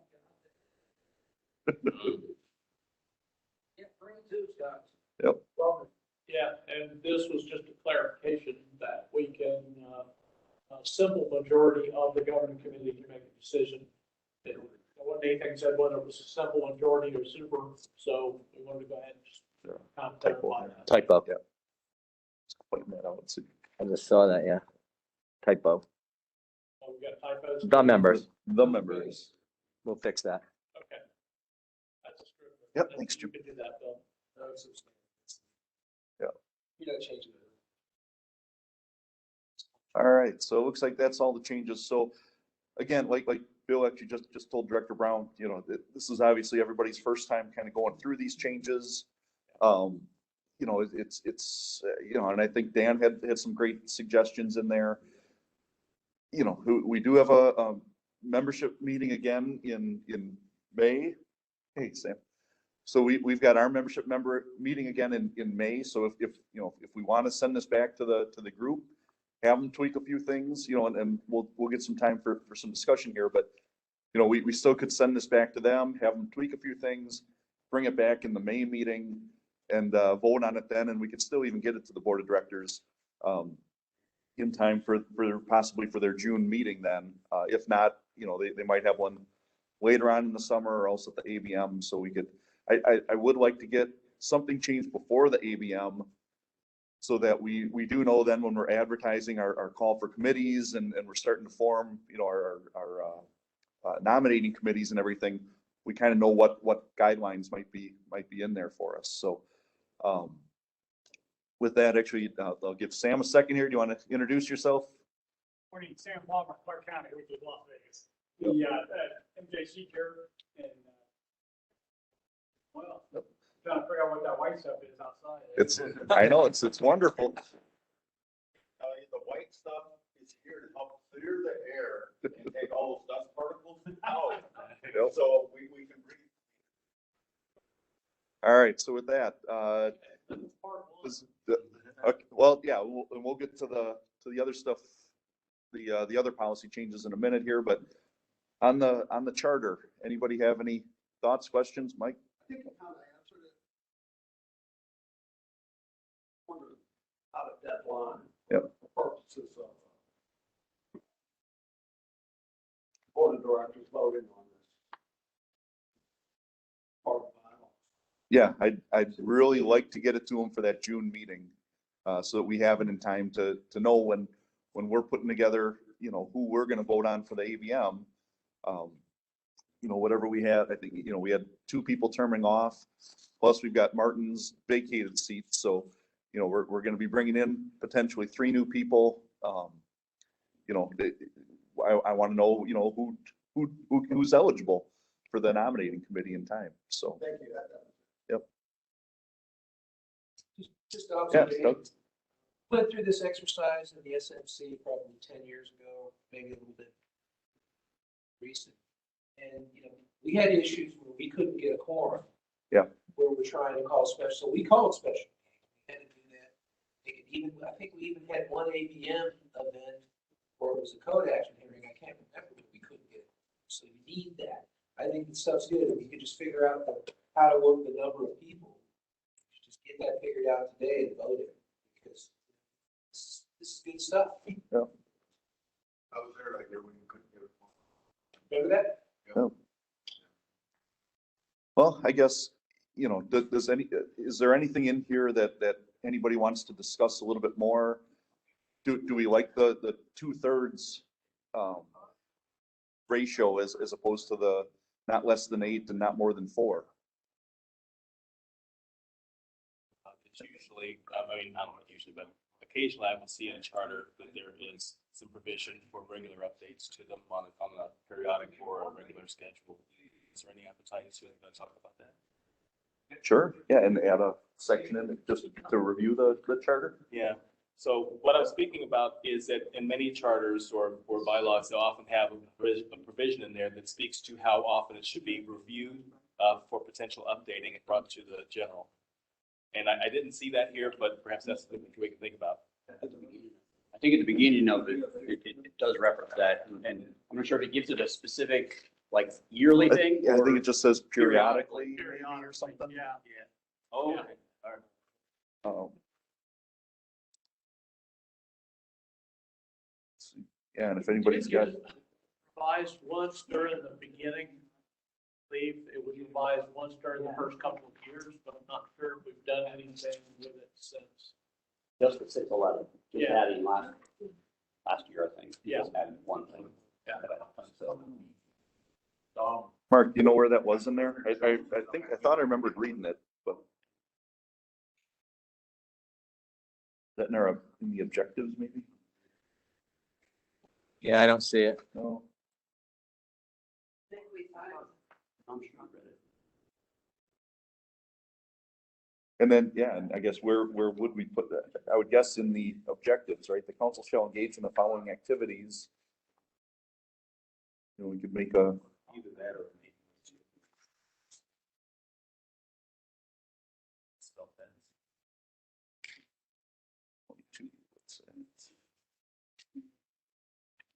Oh, amendments, yeah, you're right. I don't think so, no. Yeah, maybe we would add in a 8.2. Might be the existing. No, Which would be fine. No. I'm trying to find the. that's what's existing. Maybe we recommend a 8.2. I don't know, I guess what would make sense? Do we want to put a year on there? Maybe if you did every 6 years, then that would be 2 cycles, but we could do almost 3 years, and then that way it's almost like, you know, every term, you know, that somebody has, they're, you know, then at least they've experienced kind of reviewing the charter at one point, then even if they jump on, you know, and they're there for 3 years, they fulfill their term, at least at some point, the charter got reviewed during their term. Yeah, I think 3 years is a reasonable time frame to review the charter. Right. Yeah, you don't have to necessarily make changes, but at least have somebody take a look at, you know, or as a group, we could take a look at it. And like I said, then if somebody gets elected on, they've got a 3-year term, at some point during their term, they've had a chance to review it then. How many years? 3. It's 6.7. Oh, 6.7? Yeah. Oh. Ah, Okay. there we go. Excellent. Thank you. Probably very sharp today. Thank you. I was gonna say, Considering. I wasn't insinuating anything, I'm just saying you're very sharp today, as always. So should we alter that then to say the governing committee shall review the proposed or the purpose and objectives of this charter every 3 years? Leave it as is. I mean, Or we can- if it isn't corrected periodically, I mean, Yeah, we could leave it and just, you know, it's assumed that, you know, every 3 years is kind of what we've determined is periodically. something like that too. And write that into the chairman's guidance paperwork. Yep, yep. Careful what you wish for. The chair. Careful what you wish for.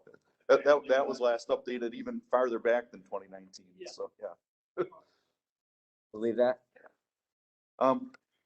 Does anybody else have any other thoughts or questions? I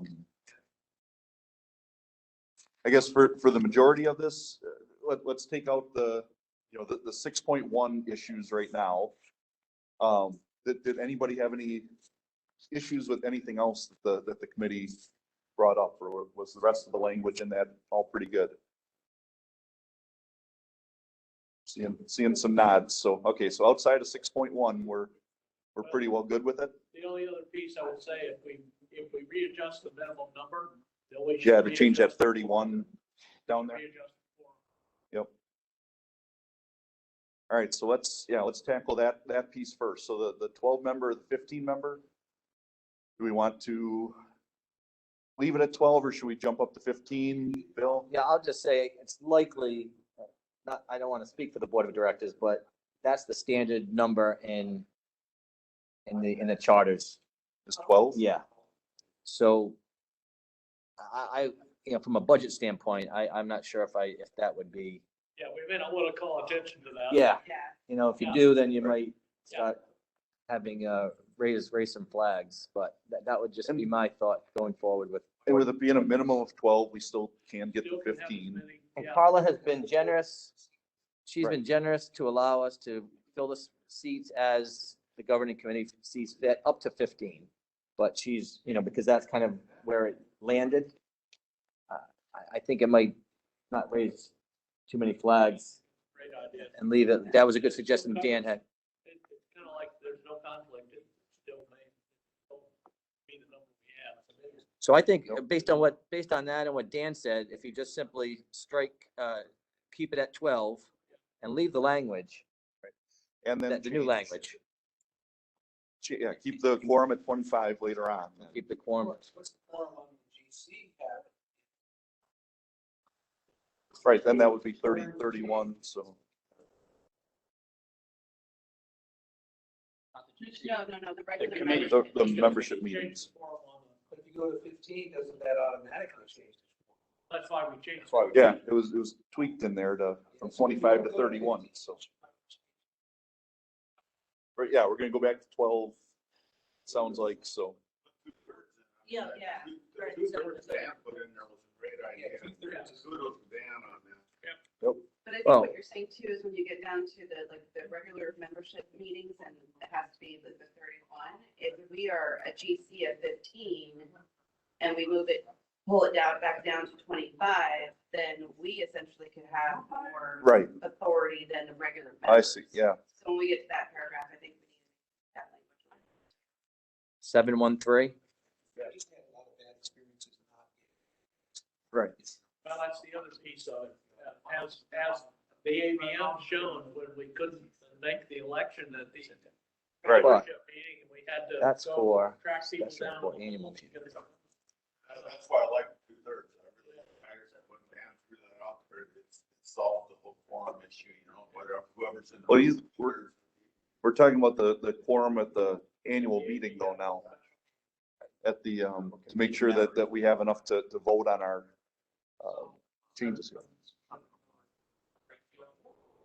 But Let's, no, if you put a ratio, So one way Right. we we can have do 600 this, members. one way we can do this, well, right, yeah, we could just do we could say one more one more than than double, twice, than double the right? One more than double the GC. GC membership. 51%. 49, 49. Yeah, could we just say that at an annual meeting, that the governing committee shall not make up more than 50% of the quorum, or 49% of the, yeah.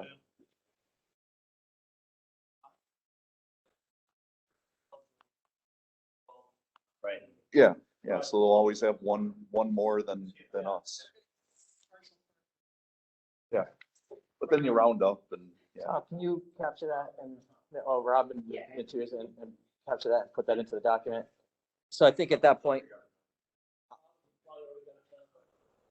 she,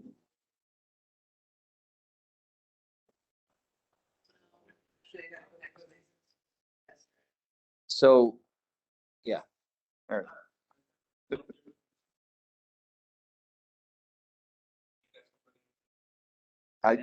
I think, I mean, if you guys are comfortable without seeing the final language, I mean, that would be kind of up to you guys, but. Yeah. So yeah, we'll see if we can, we might be able to get it tweaked and changed and get it in front of everybody before we go here. So here's where we're at, people. It's 15 minutes to 10 a.m. and that's generally what our time allotment is. I'm assuming we will have more, we certainly have more business to do. We need to make sure we can keep the room and make sure you all can stay. I think we would say 11 would be the latest we would do this till, but that was kind of in my thought process. I never really was able to confirm it, but I don't think these rooms are. I don't think they're being used. Yeah. So I think we might plan on that just for the sake of trying to get our business done. We do have other stuff to get done. So let's keep that in the back of your mind right now. I guess out of the GC, can everybody stick around for an extra hour? Yeah. Now, I got a flight this afternoon, so. All right. Then if we're gonna be sitting around here for another hour, should we take a quick 5-minute break? And we can maybe see if we can't tweak that language quick. Everybody can get up, stretch your legs, grab another cup of coffee if you need to, and then we'll meet back here. Everybody but Robin. Everybody except for Robin. That's Somebody bring her some coffee. Punishment or penance? And we'll meet back at 9:55 then. We'll get started 9:55, again. we'll get started again, yes. And thanks everybody for being willing to stick around here. We knew we had a pretty big agenda and yeah. We're trying to, I'm kind of glad that Pfeiffer wasn't able to come down, because it's like we're not going to be able to get through all this in 2 hours anyway, but.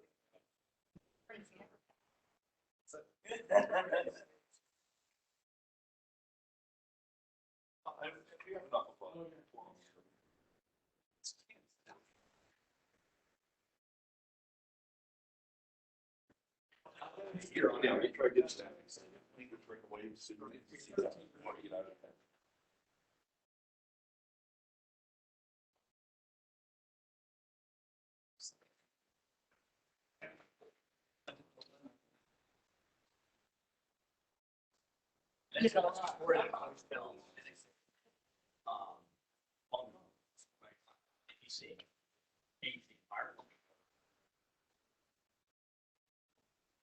Walk in there about 11 o'clock at night.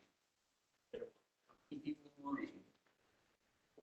I walked in, governmental. I walked in, they said, it was like you were done and like, five was raised their hand, you know, for industry or whatever. And that was the tool. I'm like, something's wrong. Have to do something better. And that was way before, miles of this not good.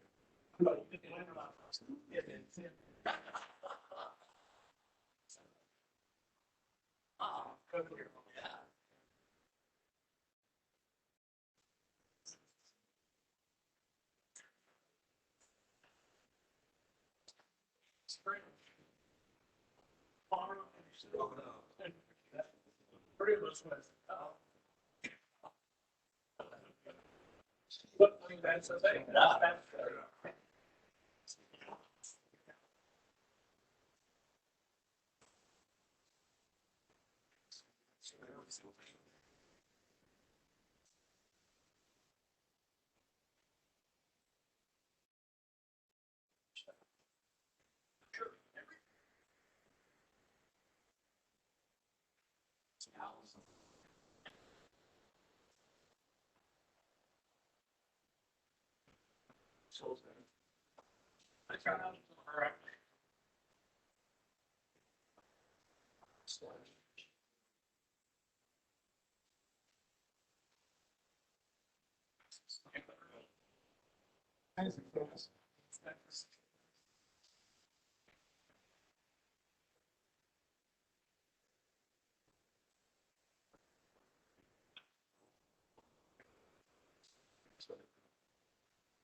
Training for.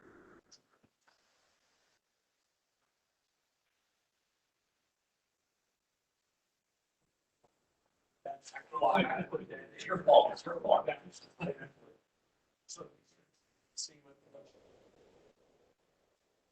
How long? 4 years, and we reduced the fund and I'll to this very house. I was trying to think of the whole bit. This is actually standing in the.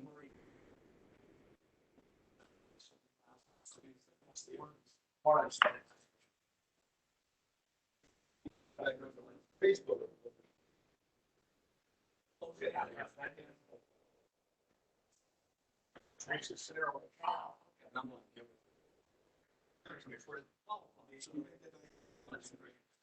Yeah.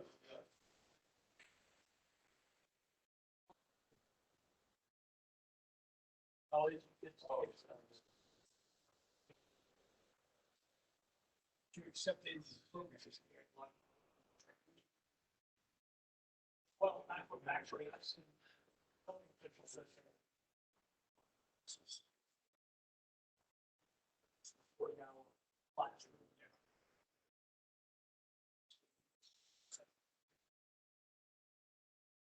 And anybody can use that, right? We can come from Florida or North Carolina or whatever. There. I thought of that, I just talked to Robin about that.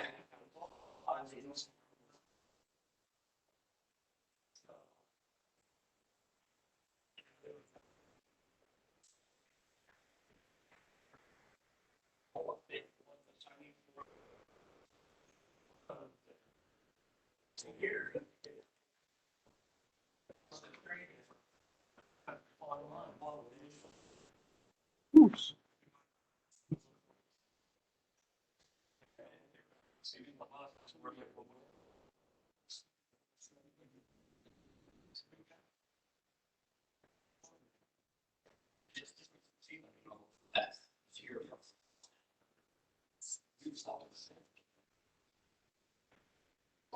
How do you do that? It's just like when you come up with a standard problem.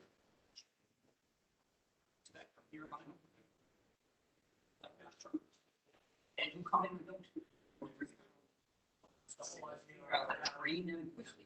You can up to.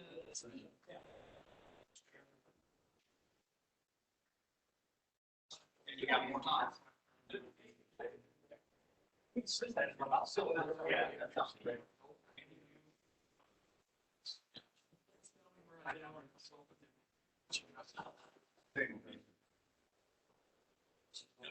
What is that? You're on.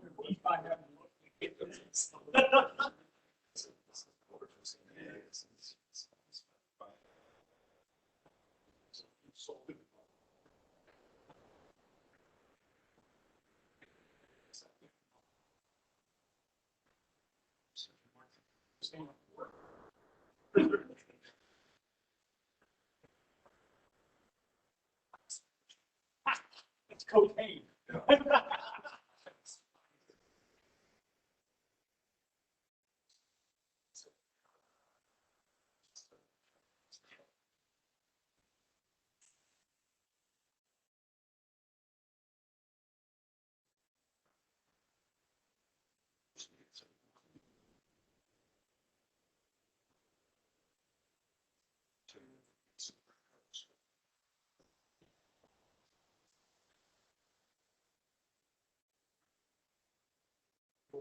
Every Tuesday. Yeah. I don't think there's number.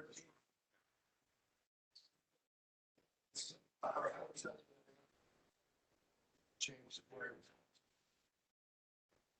I think I've heard that it's in my head. What the average person.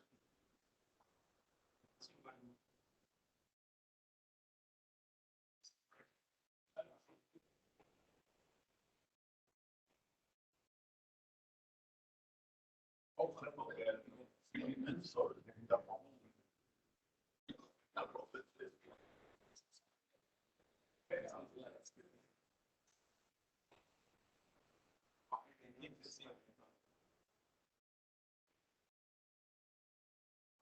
Something around 7.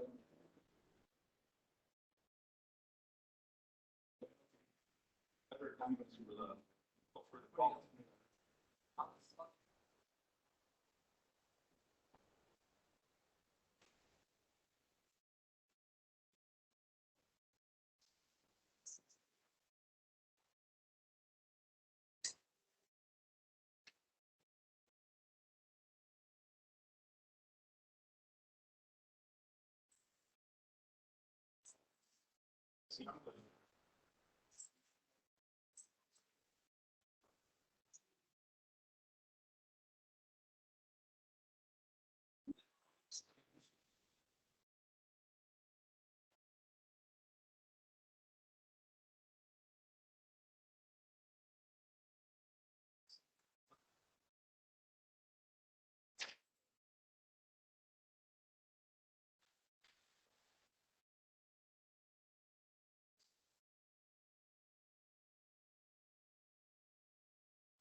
All right, let's get started again.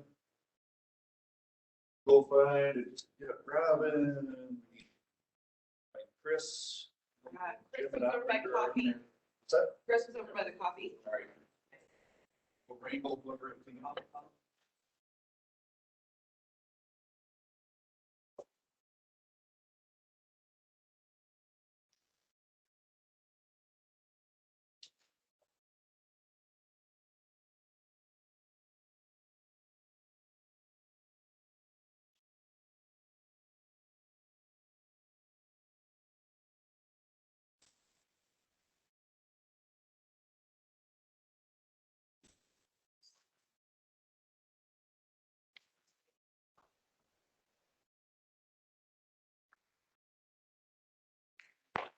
All right, let's get back going here. What kind? Like a thumb drive? No, the power. Oh, you can take mine for, if you need to. Yeah. Mine's charged. Okay. Depends on what That should work. type you have. Oh, no, that's not good. No, nothing on. Like like the little one, that round. Like the oval-y one?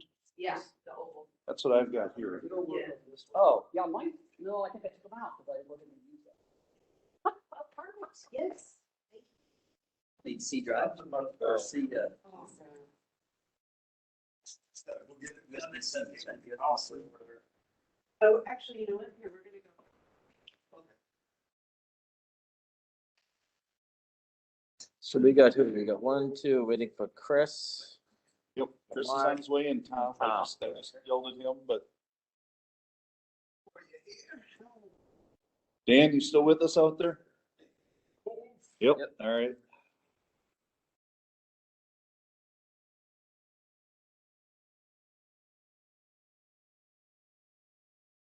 You know, Robin, So let's, as we were doing the presentation, I think I could have allowed you to share through your, I thought the same thing.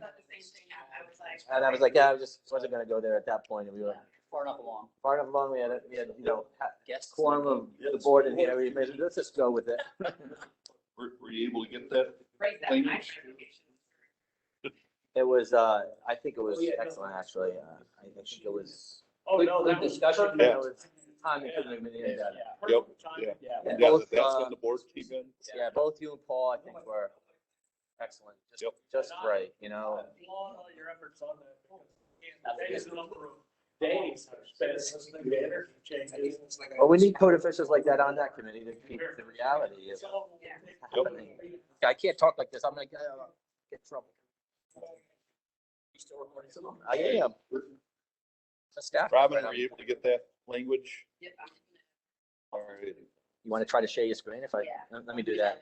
Or you can, I had to shut it down so I could connect things. go find Chris. We don't have any of that. So you're not in the meeting yet? When you get in, I'll let you share. You should be able to share.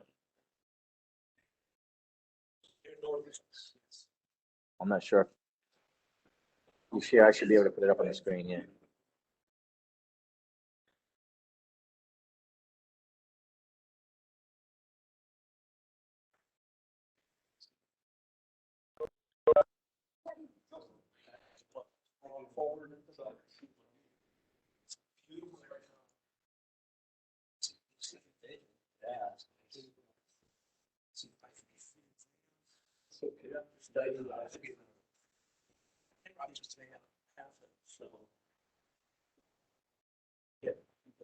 Are you able to share out?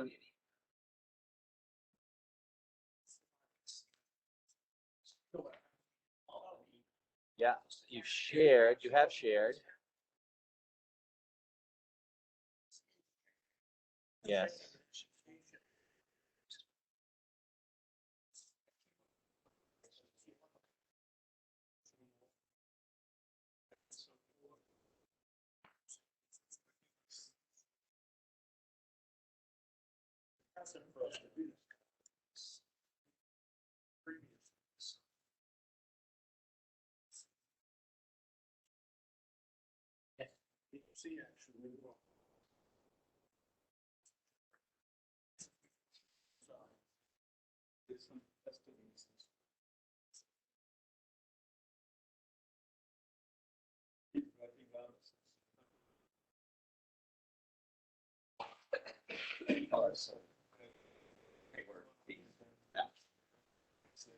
Let's get it done. All right.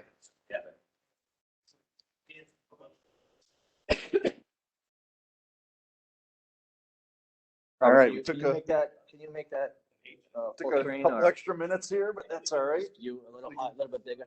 There you go. Perfect. Ready? Are we ready to go again? We got people back? Okay. Yep. We're All back. right. So we changed. Shut one of them. Yeah, Shut just one of them. one. Yeah. So we probably don't need to highlight the 12-member part up top there. This, the only reason it's showing a change is because I put that hyphen in. Oh, okay. Word maybe change it. Thanks. And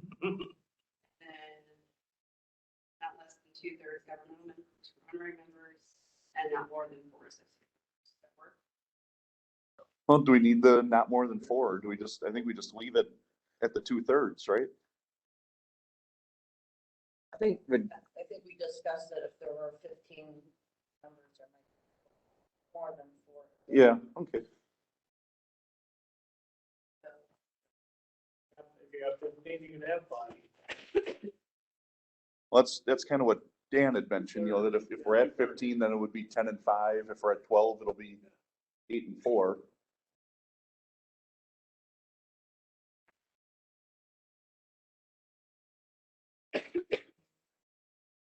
Yeah, What is so that? now Jim, have you need got associate rid member of clause. Specifically pointing out that associate members 1/3 would be. were. Yeah, But maybe. if I take it away entirely, you've kind of taken away our pointer to. To say that they're associate members allowed. On the governance. More than what? Yeah, more than 1/3. Yeah, not. Which 1/3 should be. that makes sense. That's clear. That's clear. Yeah, that was why we were, that's really the whole I think reason. even just the not more than 1/3.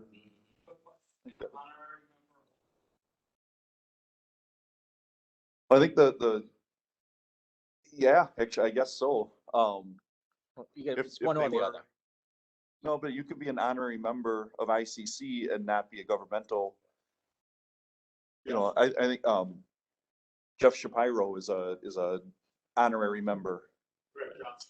Yeah, Greg Johnson's an honorary member. So we have honorary members who are not. That's still a function of the nominating committee that would, as they bring people on. I think they'd have to look at where that value was. Yeah. Yep. They're Yeah, still gonna that's say true. yay or nay on the governance committee. Right. so, Yep. Yeah, Nominate. yeah, it'd be up to the nominating committee then to say, yeah, you're an honorary member, but you weren't from the building membership or the building official side of things, so. And then frankly, it's up to the board of directors who ultimately make the appointment.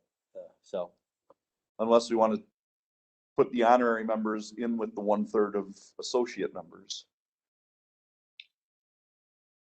No, I think. I'm fine the way it is. I was just asking questions. Yeah, no, and that's a excellent point. Another director. Oh,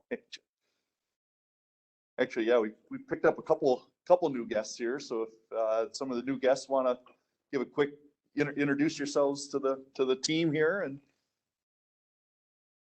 Jim, Gary, yeah. I'm Gary Goffin with PMG, liaison to the PMG Membership Council. Just want to say good morning, stop by and say hello. I am going to take part a little bit more, get involved, just to be a report liaison back to the membership PMG group. So, everybody this morning. Yeah, thanks, Gary. For Jim? the record, it's almost afternoon, but that's okay. Jim Sayers, IECC Board of Directors.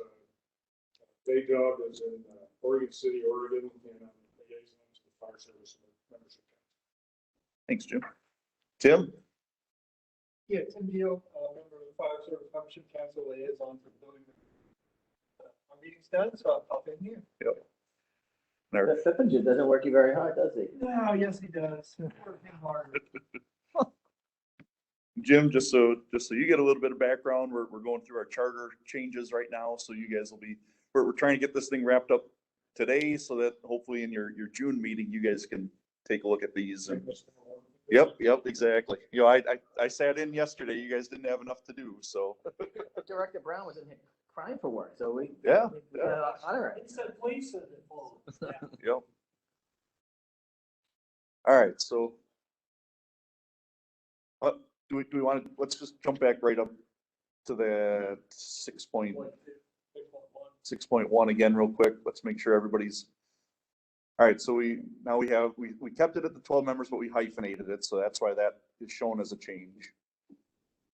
And then the governing committee, maybe, do we want may or shall? I think shall, yeah. Governing Good committee catch. shall be made up of not less than 2/3 of governmental members or honorary members, and not more than 1/3 associate members. Are we good on that, everybody? Chairman Lisinski, Yep, Dan? still have I have a concern. I just didn't get there a while ago in interest of brevity. When this was originally a concept, I think it was wholly intended that honorary members be in the same classification as associate members. And the reason for that is, well, just look at it right now. If we look at honorary members, you got me and Mike Metcalf. There's two of us that are retired, and that's a plenty, in my opinion. I think that the governmental members should be people who are actively engaged in day-to-day operations, and you know, we are in some cases, but not like we used to be. And I really strongly believe that honorary members should be a part of the associate member category. All right, thanks, Dan. Anybody have any Just thoughts to on that? add to the conversation of that is, and this may be, I don't know, just to add to the conversation, there will be times, as we're experiencing right now, where a governmental member who is an honorary member Right. will no longer be working for a jurisdiction. Yeah, and I think, yeah, Dan, I think that's why the committee kind of looked at it as keeping it with the governmental members, so that if we run into a situation where we have a governmental member who then retires and is an honorary member, that they would still be able to stay in there. Because if we have 1/3 of the committee as associate members, and then somebody retires, they're an honorary member, they're able to stay on the board that way, we would then be over that 1/3. What's the difference between honorary and associate? So honorary is somebody who is recognized by ICC as an honorary member. They have been a governmental member or something Yeah, else? they can be No, I- kind of Could be associate as well. Yep.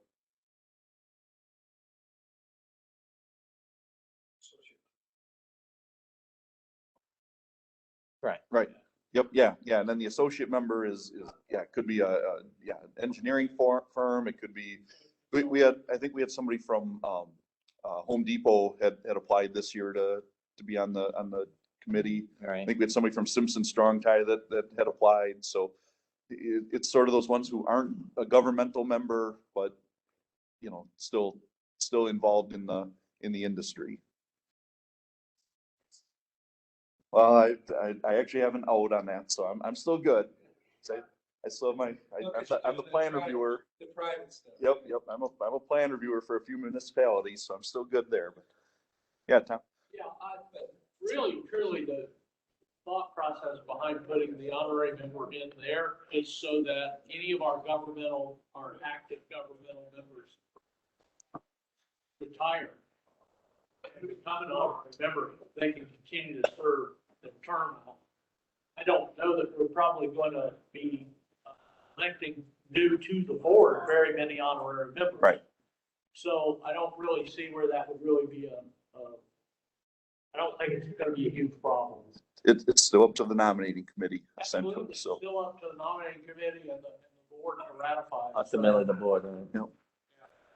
I think, are you good with that, Dan? If we do leave it there with that explanation? I'm good with it. Really, either way, that was just the original thought process behind this change was that. And I'll be perfectly honest with you, as an honorary member, and I'm still very engaged in code process in the state of North Carolina, and I want to be very engaged in ICC process, but I would hope that as an honorary member, and this is just for the nominating committee to remember, I would hope that as an honorary member, if you found a younger up and coming code official and you were limited because me as an honorary member took up one of those 2/3 spots, that you would vote my butt out and get that young engaged person in, because that's working our group for what we intend, and that's making a better future for all of us. That chance of that happening, Dan. Never say never. You can keep your fingers crossed and always hope for the best. I've been on at least one nominating committee, maybe twice for this group, and I think the focus, I think it's pretty clear that we weed out other people other than active building officials for the most part, depending on, you know, how many applications there are. But I think that is the focus of a lot of the nominating committee. Agreed. I've seen that. Mike? Just for information purposes, it doesn't directly. Just as information purposes, if you go to the ICC website, search honorary member. Yep. List all ICC. It's also a pretty good description of what it. Yep. Also, an honorary member is not just. Right. When you retire, classification to actually membership classification purposes of my ICC certification. So whatever that information is. Yep. All right. Any other tweaks or changes to this? Sounds like we're all pretty good with that. So, all right, let's jump down to that other section then. 7 something. Yeah, 713.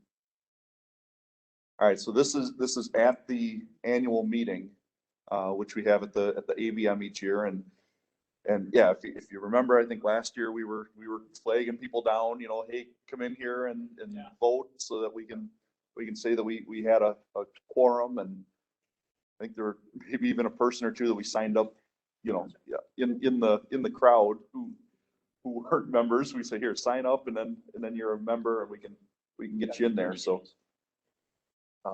yeah, we definitely have some issues trying to get a quorum, but we do want to make sure that there is more of the membership than us that's out there voting on, especially on the new GC each year. So, and I have a thought on this. Yeah. That when we put in the forum, talk about members present, because then if there's only 10 GC members present, yeah, you only need 11 council. Right, so then we'd be at 21. So that might help with a quorum on a low turnout. Yeah, that's true. But yeah, since we're changing it to be something that is, you know, one, however we want to write that. Is the 49%. Do we, So the votes may be cast electronically, so is that electronic person present? Or we, oh, yeah, votes may be cast electronically. Well, yeah, I believe, I would, They would be upfront, they would be present. they present at the meeting, they count as a, absolutely, I would, that's Yeah. what I think with that. Maybe we should. Is that obvious? Well, I think if we say members present, that would count in person and virtual, like. right. Yeah. Yeah, I would consider it. You know. And So would we rather go with the 49% or would we rather go with something along one more than twice the GC members present? 49%. That's the way to explain it. And anyone would look at that and say, okay, well, That they need So- slightly more? Go ahead, Bill. So here's the other thing, because this includes a special meeting, if for some reason there were a special meeting and the quorum is 49%, you may, no, that wouldn't apply. You'd still have the GC there, but a special meeting, then theoretically, the way I would read that is that you would need more than, Right. you'd have to have 12 Well, more we would members still have there. to or- have, So maybe we're trying to reinvent the wheel here, and just, yeah, maybe, I think we're trying to reinvent the wheel. Is that, And I always remember, this is special meetings of the council, not special meetings of the governance committee. right, that's true too. That's the thing. That's true, There's two different things we're working with the whole council. That's right, Tom, thank you. This applies to, and then the governance committee is separate. The meetings of the governance committee are in a separate section. right. So. Yeah, and I don't think we ever have any special You never meetings of have. the whole council, I so. call one. Right. But, when we go to a beach dam dockery, we may have to call a Right. special meeting. So, How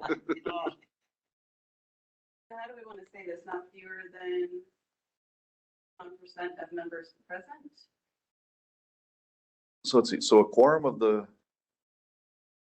quorum for the conduct of business at either an annual meeting or a special meeting of the council shall consist of not fewer than, shall consist of,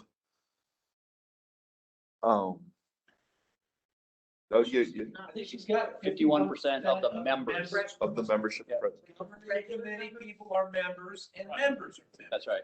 Yeah. I'm telling you, I have experience where we didn't have a quorum at an ABM. I've been there, done that. Yep, back in the day. It's not done. Present, virtually, It's Well, present. the one above it allows for electronic meetings conducted by. Can I ask a quick question? They participating. Okay, the building membership council members, how many are there? 800. 800-ish? yeah. So if we're asking 51% of members present, what are we talking about? one's in attendance at the meeting. Participating in the meeting, participating, I think is a better, that's a better word. That's a better word. Participate virtually like Dan is today.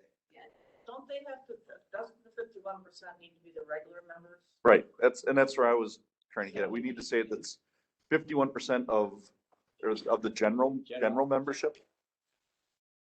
That's an incredibly huge number that we're never going to get. We just want one more. One more than Than the us. GC. Okay, then we just want one more than the GC. Yes. Then we just need to say the number of current BMC GC members plus one. That doesn't get it either. Because if you say the number of current GC members plus one, the current GC members may not all be in the meeting. Well, we can say participate. Yeah, I think participating is what covers it, because it keeps it, who's Here, either physically in the room or online participating in the meeting. I think what interpreting this as what we're reading here, but somebody else pointing out of the 800 people. Right. Right. 51% have, but 400 people have to be. Right. Well, and I think we want to say participating in the meeting. Yeah. And is the term general, At the meeting, or at the, in or at, because it's both, right? We're getting kind of semantics here. Right? yeah. Maybe we should send this to the Energy Code Standards Committee and they can.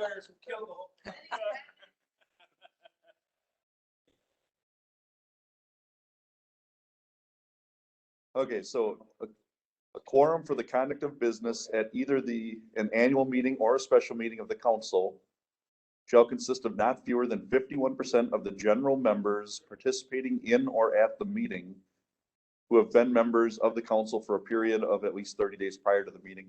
So we kind of. If you've got participating in the meeting, 51% has no value. Right. Right. Right. And do we want to say general council members? Right. Oh, general council members. Council members. You should probably say general building council members, just because. Yeah. council can- Well, Right, You say- right. Now we're a bunch of attorneys. Yeah. You say general BMC members, would that? Yeah. Redundancy isn't bad, like one of our, somebody said, isn't necessarily a bad thing, but I don't know.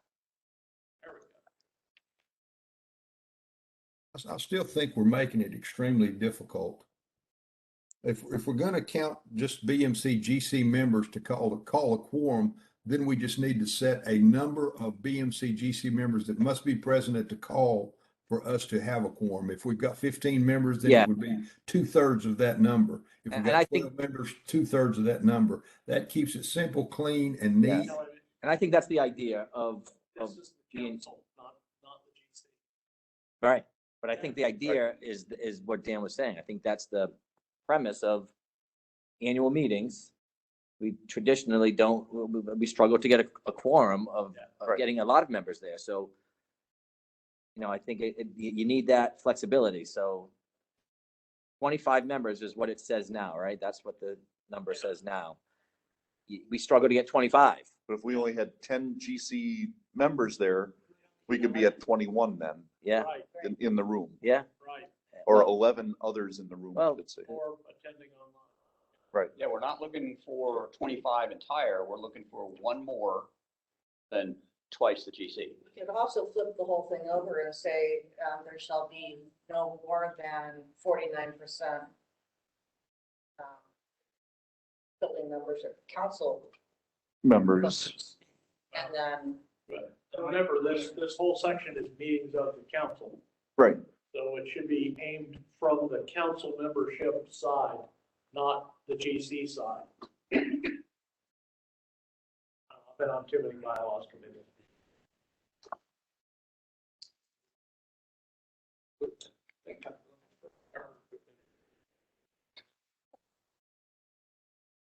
I'm assuming that language is similar in other charters. Yeah. And typically the board will look at What has everybody for else done? consistency, what are they doing? So, Or we may be the leading edge. well, we have a few other things, so that's not a bad thing, but I think maybe we should go back and look at that, which is going to take time, I think, in the interest of, I know we want to get it done, Ed, Yep, I know. but we really kind of made a commitment to get out of here by 11. And So you have a lot to go. I think it might be safe to table this and bring it up at our next meeting, and we'll work on it in the interim. Have that task group get back together and put it together and send it out. We can do it in an email. There's no violation. Could we, Vote on this in an email, can't we? Yeah. Electronically, so if we. well, could we call another meeting in 2 weeks or so? Well, We we don't have to could. wait till that We May could. meeting, if we can find a time where everybody can get back together. Or we can do it in an email. There's no reason why we can't do that. Hey, Robin, Yes. this is Dan. Just think about this also, and this may make it easier too. Have it where maybe since we're talking about mixing BMC, and I think this is confusing, it is to me too, mixing BMC and BMC GC. Since we're calling it special meetings of the council, which includes all our members, maybe we ought to just say something like a quorum is met with 2% of the total number of BMC members present, because 2%, in this case, we got 800 members, so that would be 16. So that's the 15 of us plus one. Okay. Does that make sense? I think there's a lot of, I think it needs to be, I think we need to step back here at this point, just we need to get some other items done. Yep. And I think this will allow us now to, I don't know if we want to take some time and review the election policy as well quickly. Yep. And then we need to get to some other business that's on our agenda. So we can always call a special meeting or do it via email. I think that's up to the leadership of the group to do so. Chair, vice chair, they can determine, and if they determine that, get a consensus. We did that last time, if you remember. Dan did that last time, and I think we'll get some movement there. All right, real quick before we move on from this then, what would you guys rather do? Would you rather just do this through an email where we can email this around, everybody can read it, digest it, email back, you know, if you like the new language or not? Or would you rather we all jump onto a Teams call and do it in person, have a discussion on it? I think for the greatest flexibility, because schedules are really tight, like the best. Okay. Email. Second that, I mean, coordinating Yep. And I'm good with that. So we will, we'll get this language kind of, you know, finished up. We'll email it out. We can maybe even come up with 2 or 3 options then, you know, of wording it a couple different ways. And then we can just vote on which way is preferred. And then we can vote on the entire, and then we'll have to vote on kind of the language of that section, and then vote on approval of the entire charter change. Was there anything else before we move on from this that anybody wanted to bring up or discuss other than this last little piece here? All right, I think we're, and thanks everybody. I know that took a while, but again, this is, you know, I mean, this is who we are and what we do. So I think it's a very, very important change. You're getting energy code flashbacks. Yep. All right, so that group that looked at the charter, they also did review the election policy, and if we can. Yeah, right. So we'll get that up here quick, and we can probably do this the same way if we want to. We can discuss it now. Where is it? But what we could do then is we could just put that as well with the you know, if we're going to vote electronically. Robin, can you share it again? We're going to get Robin to share this again. as well then. I don't know why I didn't save that. You know, this went. That one did. This actually might be the amended one without any changes in it. Without the red lines? It's not the Word version. It's not, okay. So Robin, are you able to share? Yeah. There you go.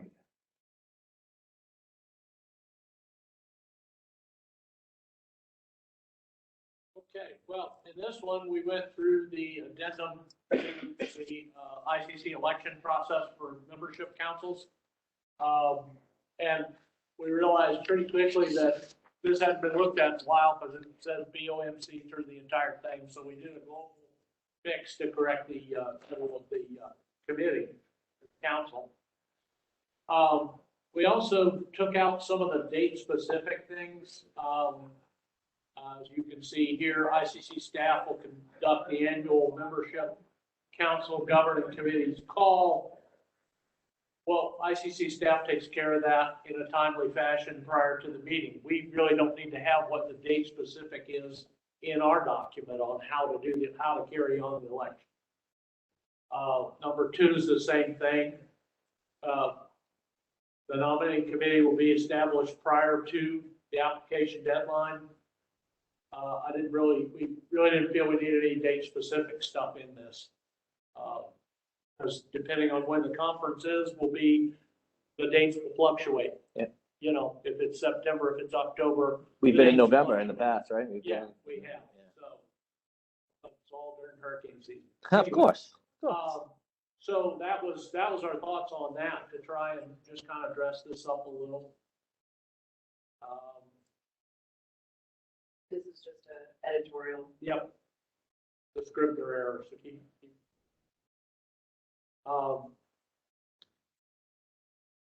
if another vacancy occurs after the official election, then the ICC Board of Directors or some other reason why somebody has been elected to our committee and then needs to leave,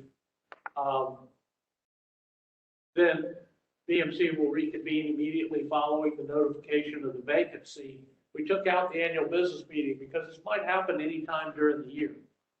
So we kind of wanted to make this more of a fit any time that it may come up. And vote to recommend the next applicant from a ratified list of nominees for the appointment. So it may be the original list if it's close to the ABM. It may be that nominating has to get together and put another list together. We don't know, but we wanted to leave it kind of more of a generic to fit any time things like this happen. And if there are no current nominees, there's a call for committee membership shall be announced in accordance with the conduct of ICC membership council elections document. So on that section, how does immediately following still fit in? You know, I mean, is that, you know, so Martin Van Gundy just, you know, put in his application. So, you know, should we have gotten together right away? I guess I don't really like the word immediately in there, you know. We shall reconvene following the notification of the vacancy. Immediately might be, Within a reasonable time. you know, yeah, or we can change it to within a reasonable time. yeah, as soon as possible. Soon as, yeah, Yeah. something to that effect is fine. And anytime immediately, you know, I in a think policy. imminent is more dangerous. Yeah, exactly. Because there is, you know, there's scheduling issues, there's all that stuff, and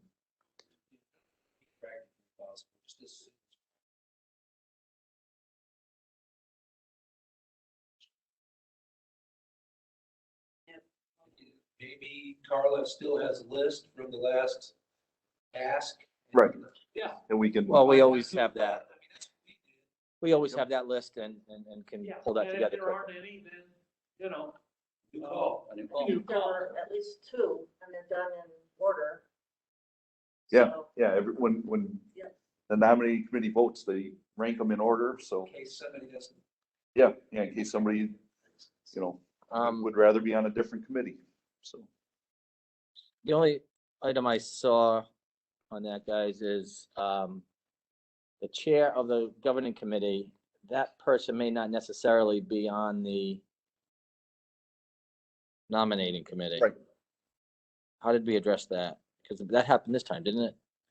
Or last time? Follow me? Chair's term is up, they won't be on the nominating Right. committee. All right, but Right. is item 7 contradictory then? The chair of the BMC Because it may, compiles the official list and sends it to staff liaison, CC's nominating committee. No, I think they're just,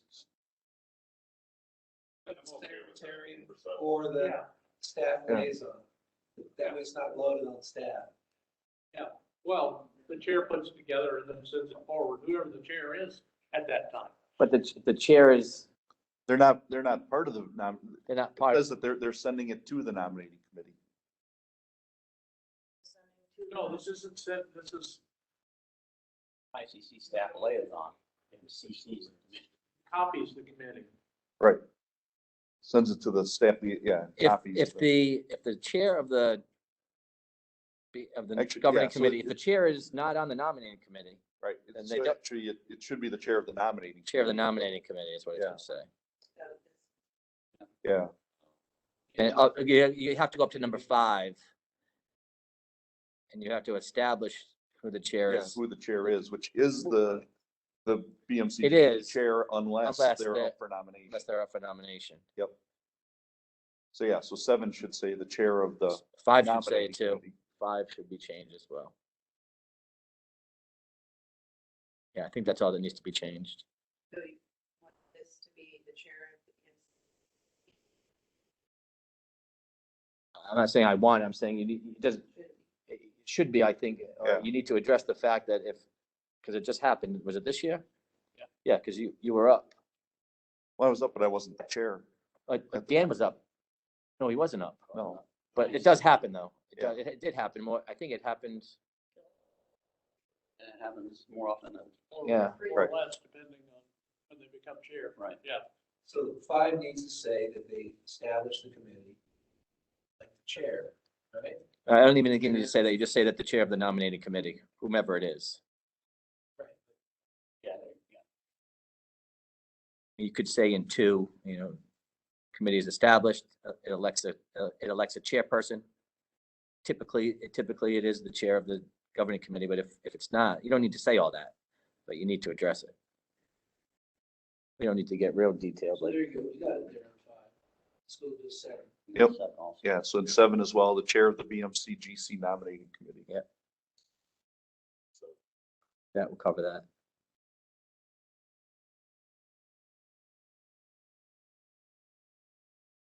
Robin, you're gonna get paid overtime for this, just for the record. Oh. I think we found our secretaries.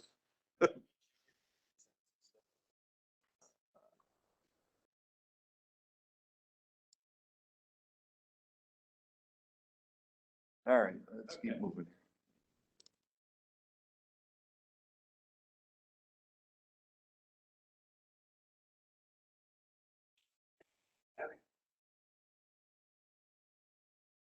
Good on number 8. Yeah. Yep. Okay. And again, took away at the end of the ABM because if there's a vacancy occurs during mid-year, merge cycle, whatever, we're taking away date-specific issues. And number 10, again, same thing. It's made official our ratification of the IECC Board of Directors, but before the calendar year only applies to the ones that are done at the ABM. If anybody's done other than that, it still has to be ratified by the Board of Directors. So we're looking at taking that date-specific stuff out. Yep. Will that mess up? Will that infill prior to the election? Much like myself, when I came in, I infilled for Tom Peterson here. No, I And think, then I had a term and a term. It's an unexpired term. It's an expired term. The unexpired term Yeah. with that expiration date. Okay. Yeah. I just wanted Yeah, but the board still has to ratify membership. Yep. Yeah. Yeah. And same thing with, we added in, newly elected governing committee members will unofficially take their seat at the next membership meeting.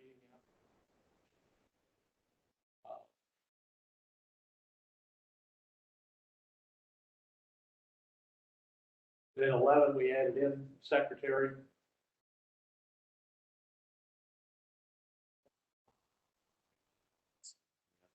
right.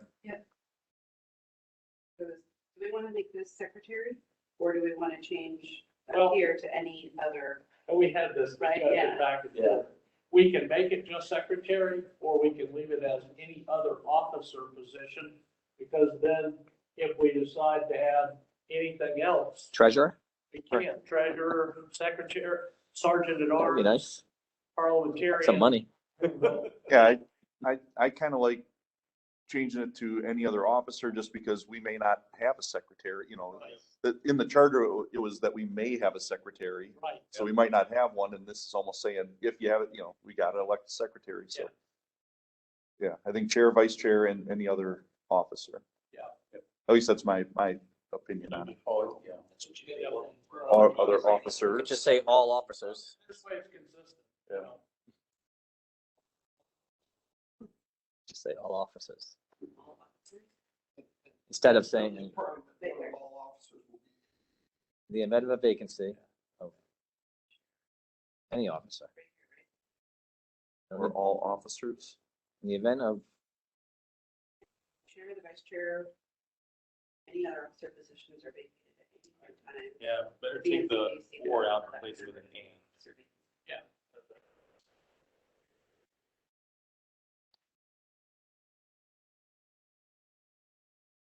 Should say, and all other officers. No, I think it's good. It's consistent with what we've got. 11 and 13 are consistent with each other. So. I don't know if there's anything more of that. That's as far as you can go. As far as I can go, we're done. Okay, then that's it. All right. Anyone with any? That's our recommendation. Robin, can you unshare for a minute? Because there's a document I want to put up just to. Kick her off. I wanted to let her have that. Just be polite. Being polite, yes. Need to. I know, I need to share. You know, we're running short on time, Yeah, Bill. So yeah, let's speed this up a little bit. yeah.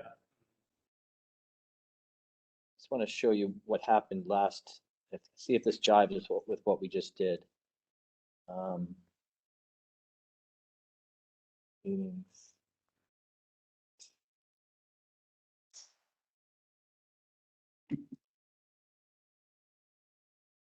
Thanks, Nick.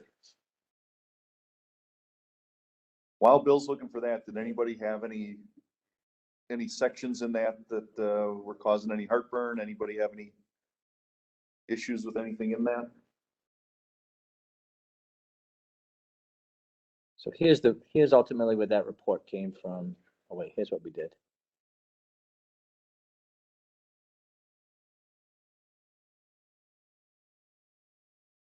So this is what we did this past year. All right, 21, is that right? Or is it 22? No, this was last year. Was this past year? Yeah. Yeah, so Audrey, you were up, right? Yeah, that's right. This is where it was. No, this is 2 years. I think I was just stuff this last year. I'm gonna go back to 2022 then, my bad. But regardless.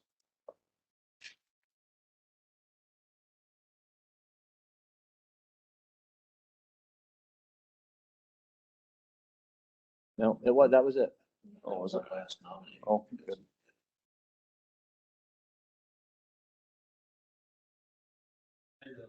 This whole thing with what year is it? Did I miss a year? So this is what we put out in 2021. This is what we put out. For the ABM. Right, because Doug Maples was here. We didn't have Doug, and we replaced him at the ABM. All right, this goes back to August, I think, is when I did this. So this is what came of that, and I think what we've just done. I just want to be clear what we've just done by having that review and sign off on it and vote on it if you choose to do that. This is the document that we've kind of agrees with what we just did. I just want to make sure if anybody sees anything that sticks out. Yeah, and we had, if you remember, Mike resigned. This is how we do it. Yeah, I did it back in July. Boso, Director Boso, I apologize for calling you by you. How are you, Mike? Good. You want to give Mike a chance to speak? Mike, did you want to introduce yourself? And Just waking up. Mike Boso, serve membership on the board of directors. Glad to see everybody in person. Thank you. Thank you for joining. Motion to adjourn. Second.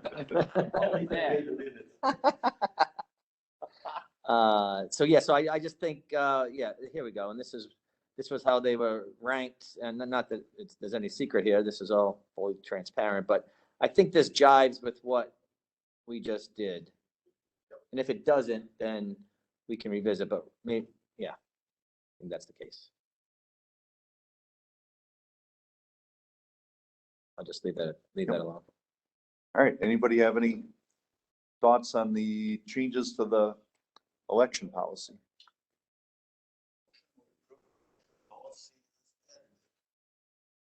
Second.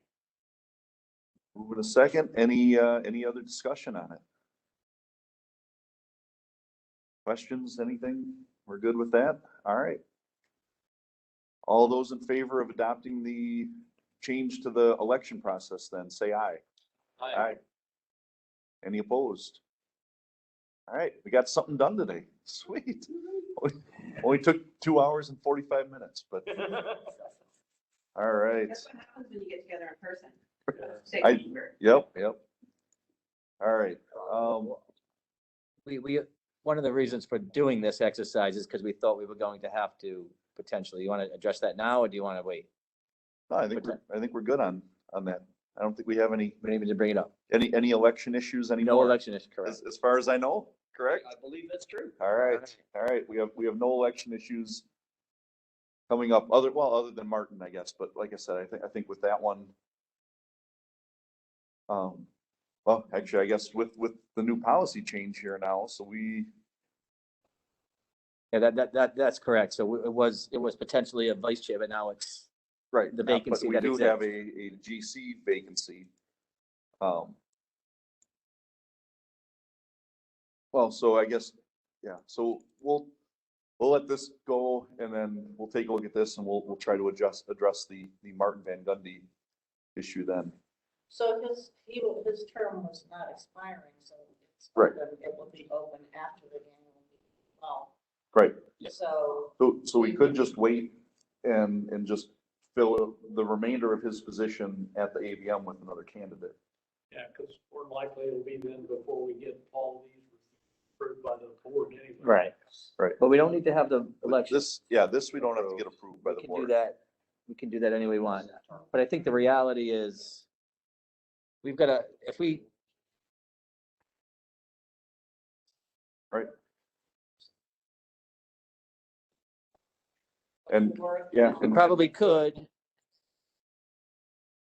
But let me just say, that's a good point, Audrey. I think you're right. I think there's already, the list I showed previously there's people on there, correct? There were people that were elected, correct? And we know some of them are here today, Robin. But there are also, and Tom, two of them that are not here today, and respectfully to them, they, one of them I've never heard from. Not that he's not wanting to participate, but, I had asked for confirmation on multiple times if they were able to attend, and I haven't heard. So I'm not suggesting that we have another Doug Maples candidate, but so maybe bringing on somebody in accordance with the policy you just elected, you just signed off on, might be a wise move to bring on some people that we would like to have. I think we may have a couple of candidates in the room for next time anyway. But we do have a couple of people who might do that. So that's your choice, but I think that might be. Yeah, I mean, basically what we just approved basically says when we have an opening, we're gonna go back to the list and pick the next nomination out of there. And if there are no current nominations, then we would do a call for committee. and so the process would be you would call that person and see if they were still interested in it. Right. See. Yep. So, I mean, these are the people that are on there, right? Yeah. But then we would also have to keep in mind that the old eligibility list, so if there's any associate members on there, they would not be qualified yet. So like I said, I know there was somebody from, I think, Home Depot was in there, and somebody from. Well, the list is up on the screen. Yeah. Doesn't it in order? Yes.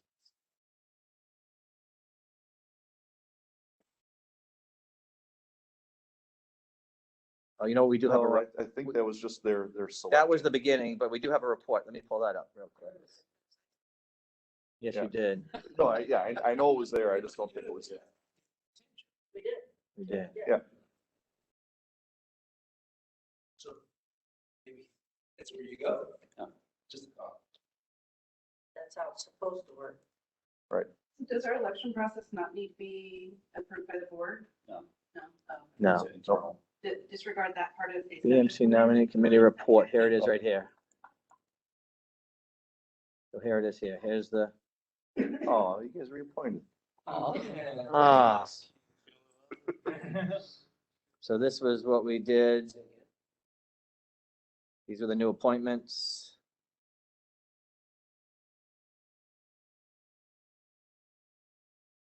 And then the And contingency. these are the contingency ones here, Robin, Audrey. Yep. Yeah, those are, so Yeah, so there you go. You can, So I can, I can reach out to Tyler and see if he's willing to take on Martin's position then. is that what we just did? Yeah, that's what we. Yep. Yeah. Ross? It says if another vacancy occurs after the official election due to a member being elected to the ICC Board of Directors or some other occurrence, so that's Martin, the entire BMC GC will reconvene immediately. Well, we changed that, but on my version here, it still says immediately following the notification of the vacancy and vote to recommend the next applicant from the ratified list of nominees for appointment, or a ratified list. If there are no current nominees, then a call for membership can be announced and blah, blah, blah. But we do have. So, in the interest of time and moving on, based on what was just approved by the governing committee, the replacement of Martin Van Gundy's position is being activated. Yep. So I'll start with Tyler and again, just make sure that he's still interested and then move to Chad and move to McCleary. Sounds like what you just read says that we have to vote on Doing that. So do you want to touch base with him first and then we'll vote next time? Because the entire BMC GC will reconvene on the vote to recommend the next applicant from the ratified list of nominees. So I think we can just nominate, this list. Yeah. Can we just vote that you contact these? Right, I think that's. Whoever accepts. Yeah. And if not, let's move on. That's basically what it's saying. That's a motion. That's a motion. There we go. We got it now. And that's basically what the policy says here is we need to basically, you guys need to give me basically the authorization then to go through our list and find the next person. Done. All right. So we have a motion from Doug then to, just out of those three that are listed there, that I'll start through with that. And I think Jim's got the second. And Jim's got the second on that, so. No. Nobody's screaming and hollering. I don't see anybody screaming and hollering. Is he? Okay. Oh, okay. All right, any other discussion on the motion here? All right, all those in favor of the motion of me contacting those three, going off that list in order, and then that'll be our next board member. All those in favor of that, say aye. Aye. Any opposed? All right, I will get to work. Call Doug. Thank you. So, go ahead. I'll let you. No, you're good. Trying to get us moving along. All right, yep, we got just a couple more minutes here to make the extra hour that we added in, but subcommittee reports, real quick, let's jump through these. So no, this is the subcommittee. This item. Call for subcommittee membership. Yep. We have vacancies because Yes. Martin was the chair and Miranda is the vice. And we also have a vacancy now in continuity and outreach, although it doesn't sound like we do, but this is that agenda item. Currently do. And I guess, I don't necessarily need to fill those today. I'm sure Bill would love it if I did, but so we do have two vacancies as chairs. We need some people to step up here. So I guess one, Martin Van Gundy obviously was the chair of Raise the Profile. He stepped down. Amrinder, I'm understanding is a little busy. Can't quite take the chair right now. Is that? I mean, it's offered to you if you want it, but it's. Somebody else steps up, I'll do it, but that is actually state posts we're looking to. Yep. And I apologize. I meant to give you a call before the meeting today after I missed the meeting the other day and talk to you about it before I put you on the spot here. So the reason why this was on the agenda, this particular, because we knew we had a couple of vacancies. Right. But also one of the items that we need to do is reach out to potential subcommittee members. And this document here is what's typically on our webpage where we ask we soliciting, if you will, members. The idea, if you remember in January, was to have Ed write a letter of welcome. We'll send it out in an e-blast, the way ICC does it, and solicit membership for the subcommittees. That will generate interest in our subcommittees, not necessarily chairmen or vice chairs, but membership, which is what we all need with the reach out. And I think as we send that out, I want to have chairs in place so that, you know, we can start getting some meetings together Yeah. and things like that. And as these people are interested and they say, yeah, put me on, raise the profile, we've got somebody then that we're going to start having some meetings and. So do you want to leave it as, it's your, So, it's at yeah, so appointment? it's basically, yeah, the chairs and vice chairs are my decision. So we can leave it for today because I don't really want to put anybody on the spot. I mean, if somebody wants to step up, you know, I'll certainly listen to it now.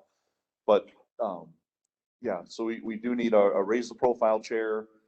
And then, Mark Matheny had asked to, step down as the continuity and outreach chair. That one's one where, you know, obviously we don't have outside membership that joins that one. That's just the you know, the group, the other membership councils here. But we are also looking for somebody to kind of step up and be the chair of that. And we have a potential co-chair. And yeah, and actually with that, we do have, we did talk last time about having a co-chair of the continuity and outreach committee. We've got somebody in the back there that I know is hopefully still interested. And yep. So thanks, Tim. So we could have a vice chair, but again, and I don't, Mark, I don't think. Time, I'll throw my name in for continuity outreach as the chair. Okay. I'll throw my name in as vice chair. Well, the vice chair we were going to get from a different membership council. So, and that's why, yeah, Tim's back there. Yeah, the co-chair is a new initiative coming out of continuity and outreach membership, which is all of the councils, staff liaisons, and vice chairs and chairs and the whole bunch of us. So we have a chair. This is our subcommittee. To be clear, this is our subcommittee with our chairperson, and it sounds like Jim is putting his name in it. It's up to you to appoint. But beyond that, the co-chair we added to bring in from another council, and that's what Tim has volunteered to retain that salary, that high salary. Oh, there's no salary. I'm sorry. My bad. He comes from the fire service side, you know, the fire guys, they always get a good idea once in a while. At least a good burner going. Yep. Every once in a while, so. All right, so Ed, I'm gonna throw my name in there for raise the profile. All right. Wow, perfect. We don't have any meetings scheduled for a while, right? Well, that's up to the chair. Tonight there'll be a meeting. Well, and we'll work with Amrinder and we'll maybe after the meeting, we can just touch base for a couple minutes and talk about that. So. You can talk about it before you appoint. Right. Yep. Exactly. No appointments, but no appointments yet, but yeah, we'll talk. We'll see who wants to be chair, who wants to be vice chair, and we'll figure that all out. So thanks everybody on that. With that, then we can move to subcommittee reports. Now you can look to subcommittee reports, yes. And I'm unless somebody has something very critical in the subcommittee reports, let's jump through those real quick, but we'll go in order though. So, Mark.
this ready, and I was hoping with Building Safety Month, we can start rolling these out.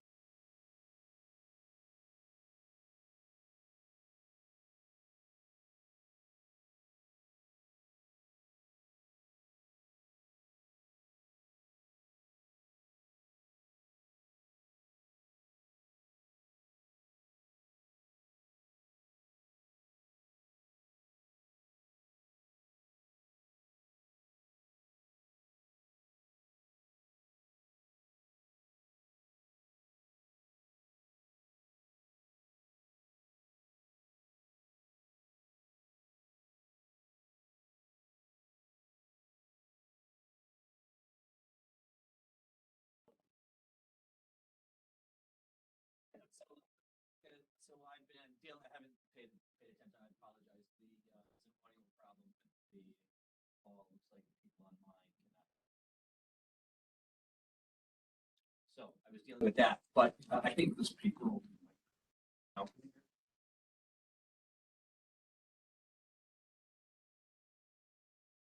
Can you guys hear us now? It's not showing. Steve says yes. Mr. Jones is saying yes. Yeah, so you put your papers over your microphone. You're good to go. I've done that before. That's the reason I do. So you can hear now, shake yes, I'm down, yes, up and down, yeah, yeah. Apologize for that, guys. So to go back to Amarinda's, yes, I think I know where you'd like to go, but we have not revisited that in a long time. So we need to have a meeting, get that done, and get that back on the agenda for this committee next month, or next time we meet. Well, the next time we meet is May. That's the only problem there. So we're too late on that. Can we do this? But we could probably do an email that around again. Can we do that? What are we doing? We just want to issue a well, we want to make a whatever code officials tell us what city name, chief elected, IECC, BMC is recommended. Yeah, that to me sounds like a long process that is, I don't want to make it overly complicated, but some people in here are hearing it for the first time. I think his suggestion was to send it out to us so we can all see it. Similar. Yeah, no, yes, absolutely, yeah, I think you can do that. Why not? Yeah, I think. Because the other part is, Is what? the other part is going to take longer out of. Correct. No, I think that's fine, absolutely. I see why we can't do that. So yeah, so I think the next steps here, let's get that document out to everybody. We can all review it. We can do an online vote on it. And then while that's going through, Bill can work out the other magic. Work with staff maybe to see what's the best way to get that out there for people. You know, not necessarily out there, but on the website, if it's a Google form or a. So at this point, I have the documents. I have thousands of documents from Raise the Profile. I don't have. Yeah, we'll get the final. We'll get the final one too. Once I see that, then I can work on it. All right. Sounds good. We're so grumpy. He needs food. Best practices. Yeah. So I've been a member of like BOCA and ICC for years. And, are you guys connecting with like IAS for best practices? Yes. I think they hold a very good document that is out there. If anything goes, I don't know if there is like ICC wide, process and procedure that is followed. Any committee or subcommittee, they come up with a document because you don't have to reinvent the wheel. If there is like reference document that is out there. I think that's what my question was. Yeah, that's actually exactly one of the things we were talking about before was partnering with IAS and NDFC and to make major jurisdictions to make sure that those kind of things are coordinated. So to answer that question, yes. So we've been working on it for a couple of years, 3 years probably now. And so there's the 2017 best practices document. And what we've done is created an electronic version of that, but also we have the location on major jurisdictions' website for people who have best practices to submit to that. And then that's going back to IAS, and IAS is eventually, it's not up and running yet, but eventually going to put together an electronic document that's available for everybody, that has some criteria, so you can, a searchable document that everybody can find where all those bad practices are. What they're doing right now is IAS reached out to the ones that were on that original document, and they're cleaning up some of the information and modifying some of the information that might be old. And so that's pretty close to being done at this point before that document becomes available. You know, all I'm saying is there's so many efforts and exceptional efforts being done in different committees, but there has to be a central repository in ICC. And I think, like when Chuck Romani was the lead of IAS, I think I used to refer that document quite a bit, like in my document. It was very helpful. As far as I just wanted to make sure that there is a vehicle where all these efforts, people are doing, they get, sent, even if they are in draft form to be on this video, they're still useful. And that's exactly what we're doing. Putting it in a central place so everybody can submit to it and everybody can access it. And Chuck is on the committee. And Rod, will get you on there. You can help follow. I'm on this committee. Yeah. But I think that's I don't want I think what's that's a good topic. And I have asked for seeking information, and I haven't even asked that in a meeting. Is there a data that is available? I know there are sections in the IECC that they have, but in reality, when you want to look at the data or matrix, like who is doing what, it's all more very fuzzy and vague. You just don't get the exact. And then you are just left with your own, pilot program, whatever you are doing, or where you want to go into a permanent portfolio of establishing a system, like for virtual inspection. I think that's the purpose of the work that's being done so that people access that. And it's getting there. It's still beta at this time, but that's the whole intention of that, is to have that accessible electronic, because it can be fluid, right? The one that we have from 2017 is kind of a hard PDF document. This new one will actually be a much more fluid. No, I can volunteer in that particular specific aspect. Okay. Every other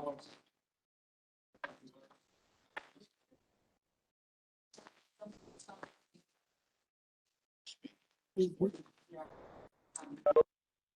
here.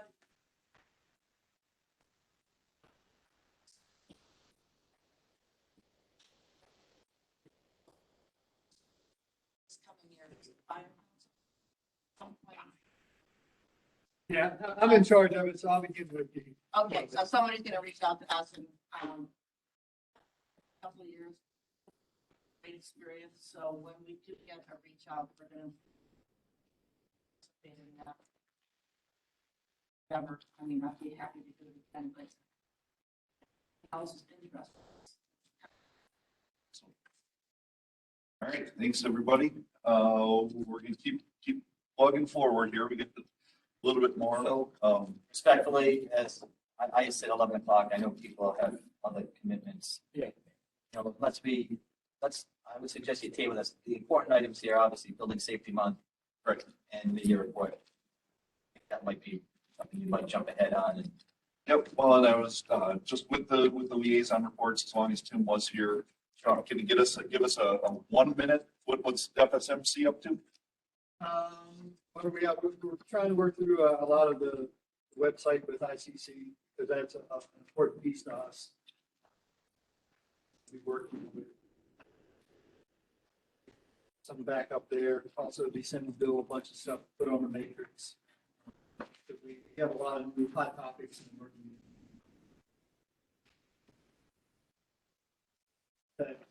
That's the down here. Awesome. I would say, and thanks for keeping it quick. The website information is important, and we'll piggyback on that on our site as well. I saw a draft of it. It looks great, but that takes time. But it's a good draft, and Tim and I will share that and hopefully improve our webpage. Anybody have anything that they really want to update the group on the other membership councils? My report can wait if we move to the other stuff. Mr. Chair, we're running way late on time, so I propose that we move forward. Yep. All right. moving on to the new business then, the mid-year report. I have nothing to report on that. We need to start thinking about it though. I mean, it's due. Middle of the year. Yeah, before we know it. So I wanted to put it on there to keep it on our radar. No, thank you for that. And then, building safety month. Anything to, Yeah, obviously, we've chatted briefly about it. Building Safety Month is in May. All of the web page material that typically has been out there in the past is out there. Proclamations is key, obviously. I'd like to say to you all as members, go back to your jurisdictions, go back to your chapters, get those proclamations from your chapters.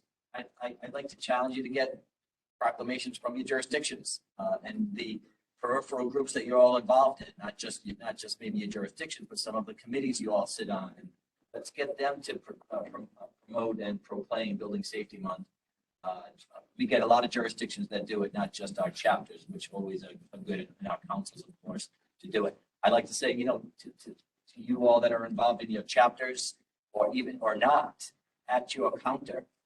We have small jurisdictions, large jurisdictions. The material that we've got on the website, much of it is downloadable and it's free. Print it, put it on your counter, and promote it. So proclamations and materials for your chapters, share it. And the other thing we can do here is get a proclamation directly now from Building Safety Month, and we could right before we leave, we could snap a photo and do that. And I would also just say, try to get your governor to sign one too. Yeah, good point. Thank you. Good point. Don't forget to drag your fire official with you. Yeah, good point. We are check with your staff liaison. We have templates that we typically reach out to certain governors, but as you know, within any given state, the procedure for asking for proclamation sometimes needs to come from a constituent or not in some cases. So we're prepared to help you with that as well. I help in my states. I know other GR reps who do the same. So yeah, governors, state, local representatives, any type of legislator that you can get to put a bill in front of your house or whatever, do it. Yeah. Let's get it done. Yeah, and there's times when you can't get the governor, but you can't get the senator or the house to Yeah. write it out. So it's any of those help. are you running out of here, Tom? So you're packing up? He's got to Well, travel. I got a. Are you like a minute from? I'm leaving pretty quick here. All right, Yeah. should we, So- did you want to snap a picture quick? Yeah, Before sure. he gets out of here? And we can, The only way I can say this is, all kind of come either down here or up there. Let's go there real quick. all right. So, yeah, BMC PC people want. Like, don't say this, our agenda. Go back to the beach.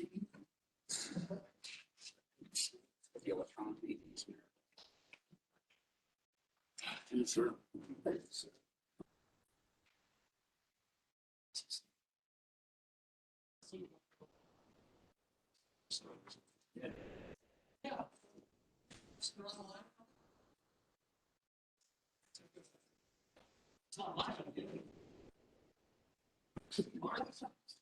Best I can do right now there. Go over here.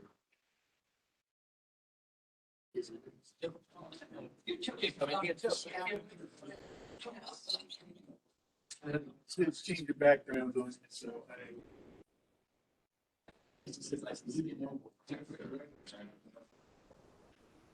Tim, get over here. Oh, no, I'm good.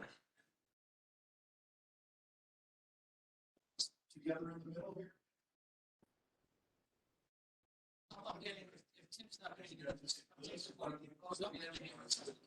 So he's the last board member to stand and he did.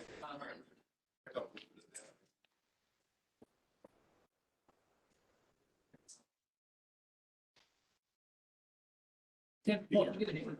Yeah. Get in there. Come on. Last board of directors stand on it. I just stand in front of the two plus. All right. There we go. I can actually see Bill. We're good. 1, 2, 3. There should be plenty. Yep.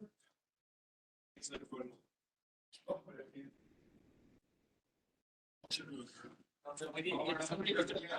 Just let Tom run out of here. Safe travels, Tom. Not yet. Boy, Ed, you're tough, man. Yeah. So, yeah, thanks, Tom. We'll catch your plate.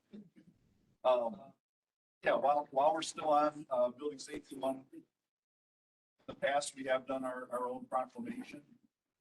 Thanks, Doug, for reminding us. Is there do we want to do that again this year? Do we want to make a motion to? Make that motion. Second. Move and second, any discussion on that? All in favor, say aye. Aye. Is that something? Can you take that up? Yeah, no, we'll talk about that. Yep. All right. Anything else in building safety month that anybody wants to?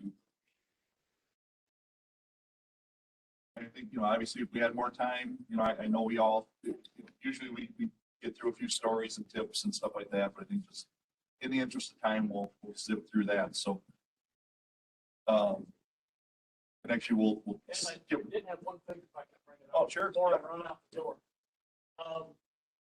We discovered yesterday in the board meeting that when you, part of your renewal, if you take that ICC exam, doesn't count for the 50% done by the private provider. Well, this is an ICC exam. You have to study ICC code books to be able to do this. I know in the past that this committee has put recommendations forward to the board of CEU credits for things. So, it's food for thought of something we might want to recommend forward to have it looked at. Because this is for our membership, this is, I think would be a good thing for everybody because we really should do anything we can for somebody that's willing to take it up. That is furthering their professional credentials. Kind of the highest one in there, except of course being a board member. But none of us qualify for that except the board. Can you summarize that in an email? Send it, and then we can all get a little bit of perspective on it from you. So that's news to me. Discuss that at the May meeting. Yeah. Thanks for bringing that So up. just to be clear, Tom, it's preferred provider, you said private. Preferred, sorry, we have private providers in Florida that are a curse on. That's all different. Yeah, if you could summarize that for us, that would be helpful, Tom. Yeah, because I do think that's something worthwhile for us to try and promote and move forward.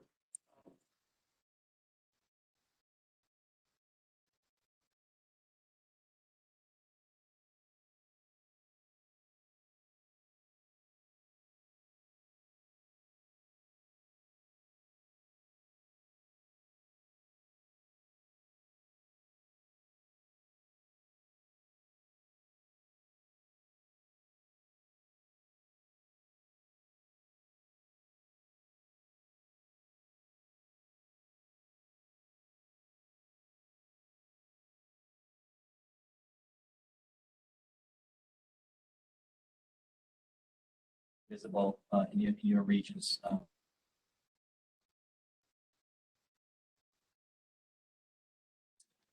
Met earlier today. We've had other board members in here bringing you up to speed. We've chatted on it.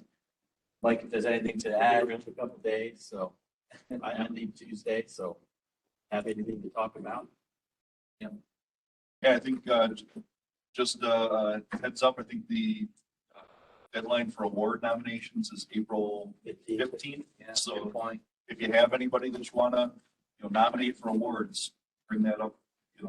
If you're here for the code hearings like I am till April 7th, you only got a week after that to get those in. So Don't forget to validate if you need to by August. And the other thing I like to push is committee membership, right? I mean, I know you're all preaching to the choir here, right? But you're all leaders in your own right somewhere in your community. I'd like to talk about committeeship, serving on committees. Robin, the energy group there is a huge lift. I know it is for you. But there are so many other good committees that are out there. Check the call for committees often and share that with your membership. Share that with your networks because we need good representation, leadership on our subcommittees. There's a whole bunch of them, co-development committees, and calls come out at any different time of the year, so you stay on that. And I just like to mention that at every group I'm with. Consider doing that, again, preaching to the choir, you know. And even if you can't do it, you know, you probably know somebody that would be good for it. So make sure that you're sharing that throughout your chapter as well. I didn't realize that I work on this pandemic task force, a combination of ICC folks and NEHA, National Environmental Health Association. Being on that committee for last almost 2.5, 3 years, I think it's like eye-opening. And I have been in codes all my life. And got a chance to work with very, like top-notch academicians, like in charge for civil engineering structural program in big universities and many international members. I think it was really a very rewarding. That is one of the best things that I have done. But to be coming back to your point, I think it is very important. And the product that we are trying to get out of that committee, pandemic task force, is also the best practices document. And it had 4 subcommittees. One was like architecture and structure, for which I was the chair. And then there is a fire safety subcommittee. And then there is a remote operations subcommittee. And then MPE, like mechanical, plumbing, and electrical subcommittee. And all of those committees are coming back with the report to the pandemic task force. And Tom Peterson, member, is the chair for that big committee, along with Nikki Lemon. She is from the Health Association. It was very rewarding. And some people may say that it's like a little too late on that process because we have already dealt with the pandemic and we have already got our positions as a default, what we're going to do. But that has really helped us to kind of touch many things that we don't touch while we are making our amending codes as we go through organization. And so to come back, I think we should all, participate in the Yeah, no, that's it. And I know I want to keep respectful. I appreciate everybody hanging around. I knew this was going to happen. Yep. No, thanks for that. Actually, we're really pretty much wrapped up here, but we will jump back to members time real quick, just because I don't know if we do have a couple other guests. I don't know if you guys had any thoughts, questions, anything you wanted to bring up to the group. No, you guys are good. All right, perfect. With that, our next meeting is May something. May something. May something. What did we say? Second Wednesdays. Yeah. It was the second Wednesdays We'll of the even. we'll get that out to you guys. Mike? All, please make sure that, I know Bill has it. Chad and Mark, some of you others, please double check if you've got anything bouncing back to you on my email. Apparently I'm still getting a lot of things that are going to my jurisdictional email, so please. And I get the feeling that maybe this is some kind of, maybe, not necessarily from Bill, but maybe back and forth stuff. I don't know why I feel that. Because when I type Mike, it auto fills in and I'm not looking at the rest and I just go through. Because when I start typing your name, it auto fills it in and it goes to your jurisdiction and I'm not catching it. So you have to hit the little X and wipe that email out of the memory on your email. ET something, I think. And absolutely, it's not necessarily things that are in my memory that I'm sending out on my computer. But that's a very good point. It could be, I've got some other things, questions that do that. So anyway. Dan asked for your new email. Double check that. What is your email? Yeah. What is your current email? It's like DMM. If you check the meeting invite. It's on the meeting invite. And actually, and I think you had that, our contact info before. It's on Yeah. Right, the roster, current roster is on. Yeah. But not everybody's screen. Stuff that was going. Bouncing back. Yeah, that happens. That's part of the challenge of trying to stay together. But we're in a good spot now, and thanks for bringing it up, Mike. But, Thanks, guys. I appreciate it. All right. Anybody have any other closing thoughts before we get out of here? we all had a great time last night. We had a fantastic time. Yep. Thanks to. So thanks thanks to to And just as a suggestion, Bill, I think you should let the chairman gavel this meeting closed with the total. Absolutely. The meeting total. Yeah, and Point of excellence. on that yesterday too, I got brought up, thanks, Bill. now you add another minute or so here. Thanks to everybody that did show up for the happy hour, meet and greet event that I think we had about 40 people, I think it counted at one point in there. So that was an excellent event. Something I think we're going to keep doing, you know, and what I'd like to encourage for the next time is that we get that out to the full membership of ICC and invite them to come in and say, hey, you know, all the membership councils are going to be here, stop in, learn what we're all about, that type of stuff. That's kind of how we picked up one of our guests today. So, yeah, I think that was a great event. And then obviously the dinner. So thanks to ICC for putting the bill on that and everything. So What? That's not your head to say yes. That's not your head to say yes. And anything else before we get out of here? Make a motion to adjourn. Move and second, all in favor? Aye. We are out of here. Safe travels back if you're heading back soon. Safe travels back even if you're not heading back. Dan's out. Anybody, Dan? Bye, Dan. Later, Dan. See you later. Safe, you don't have to safety travel, I guess. I think that's, thanks everybody for sticking around.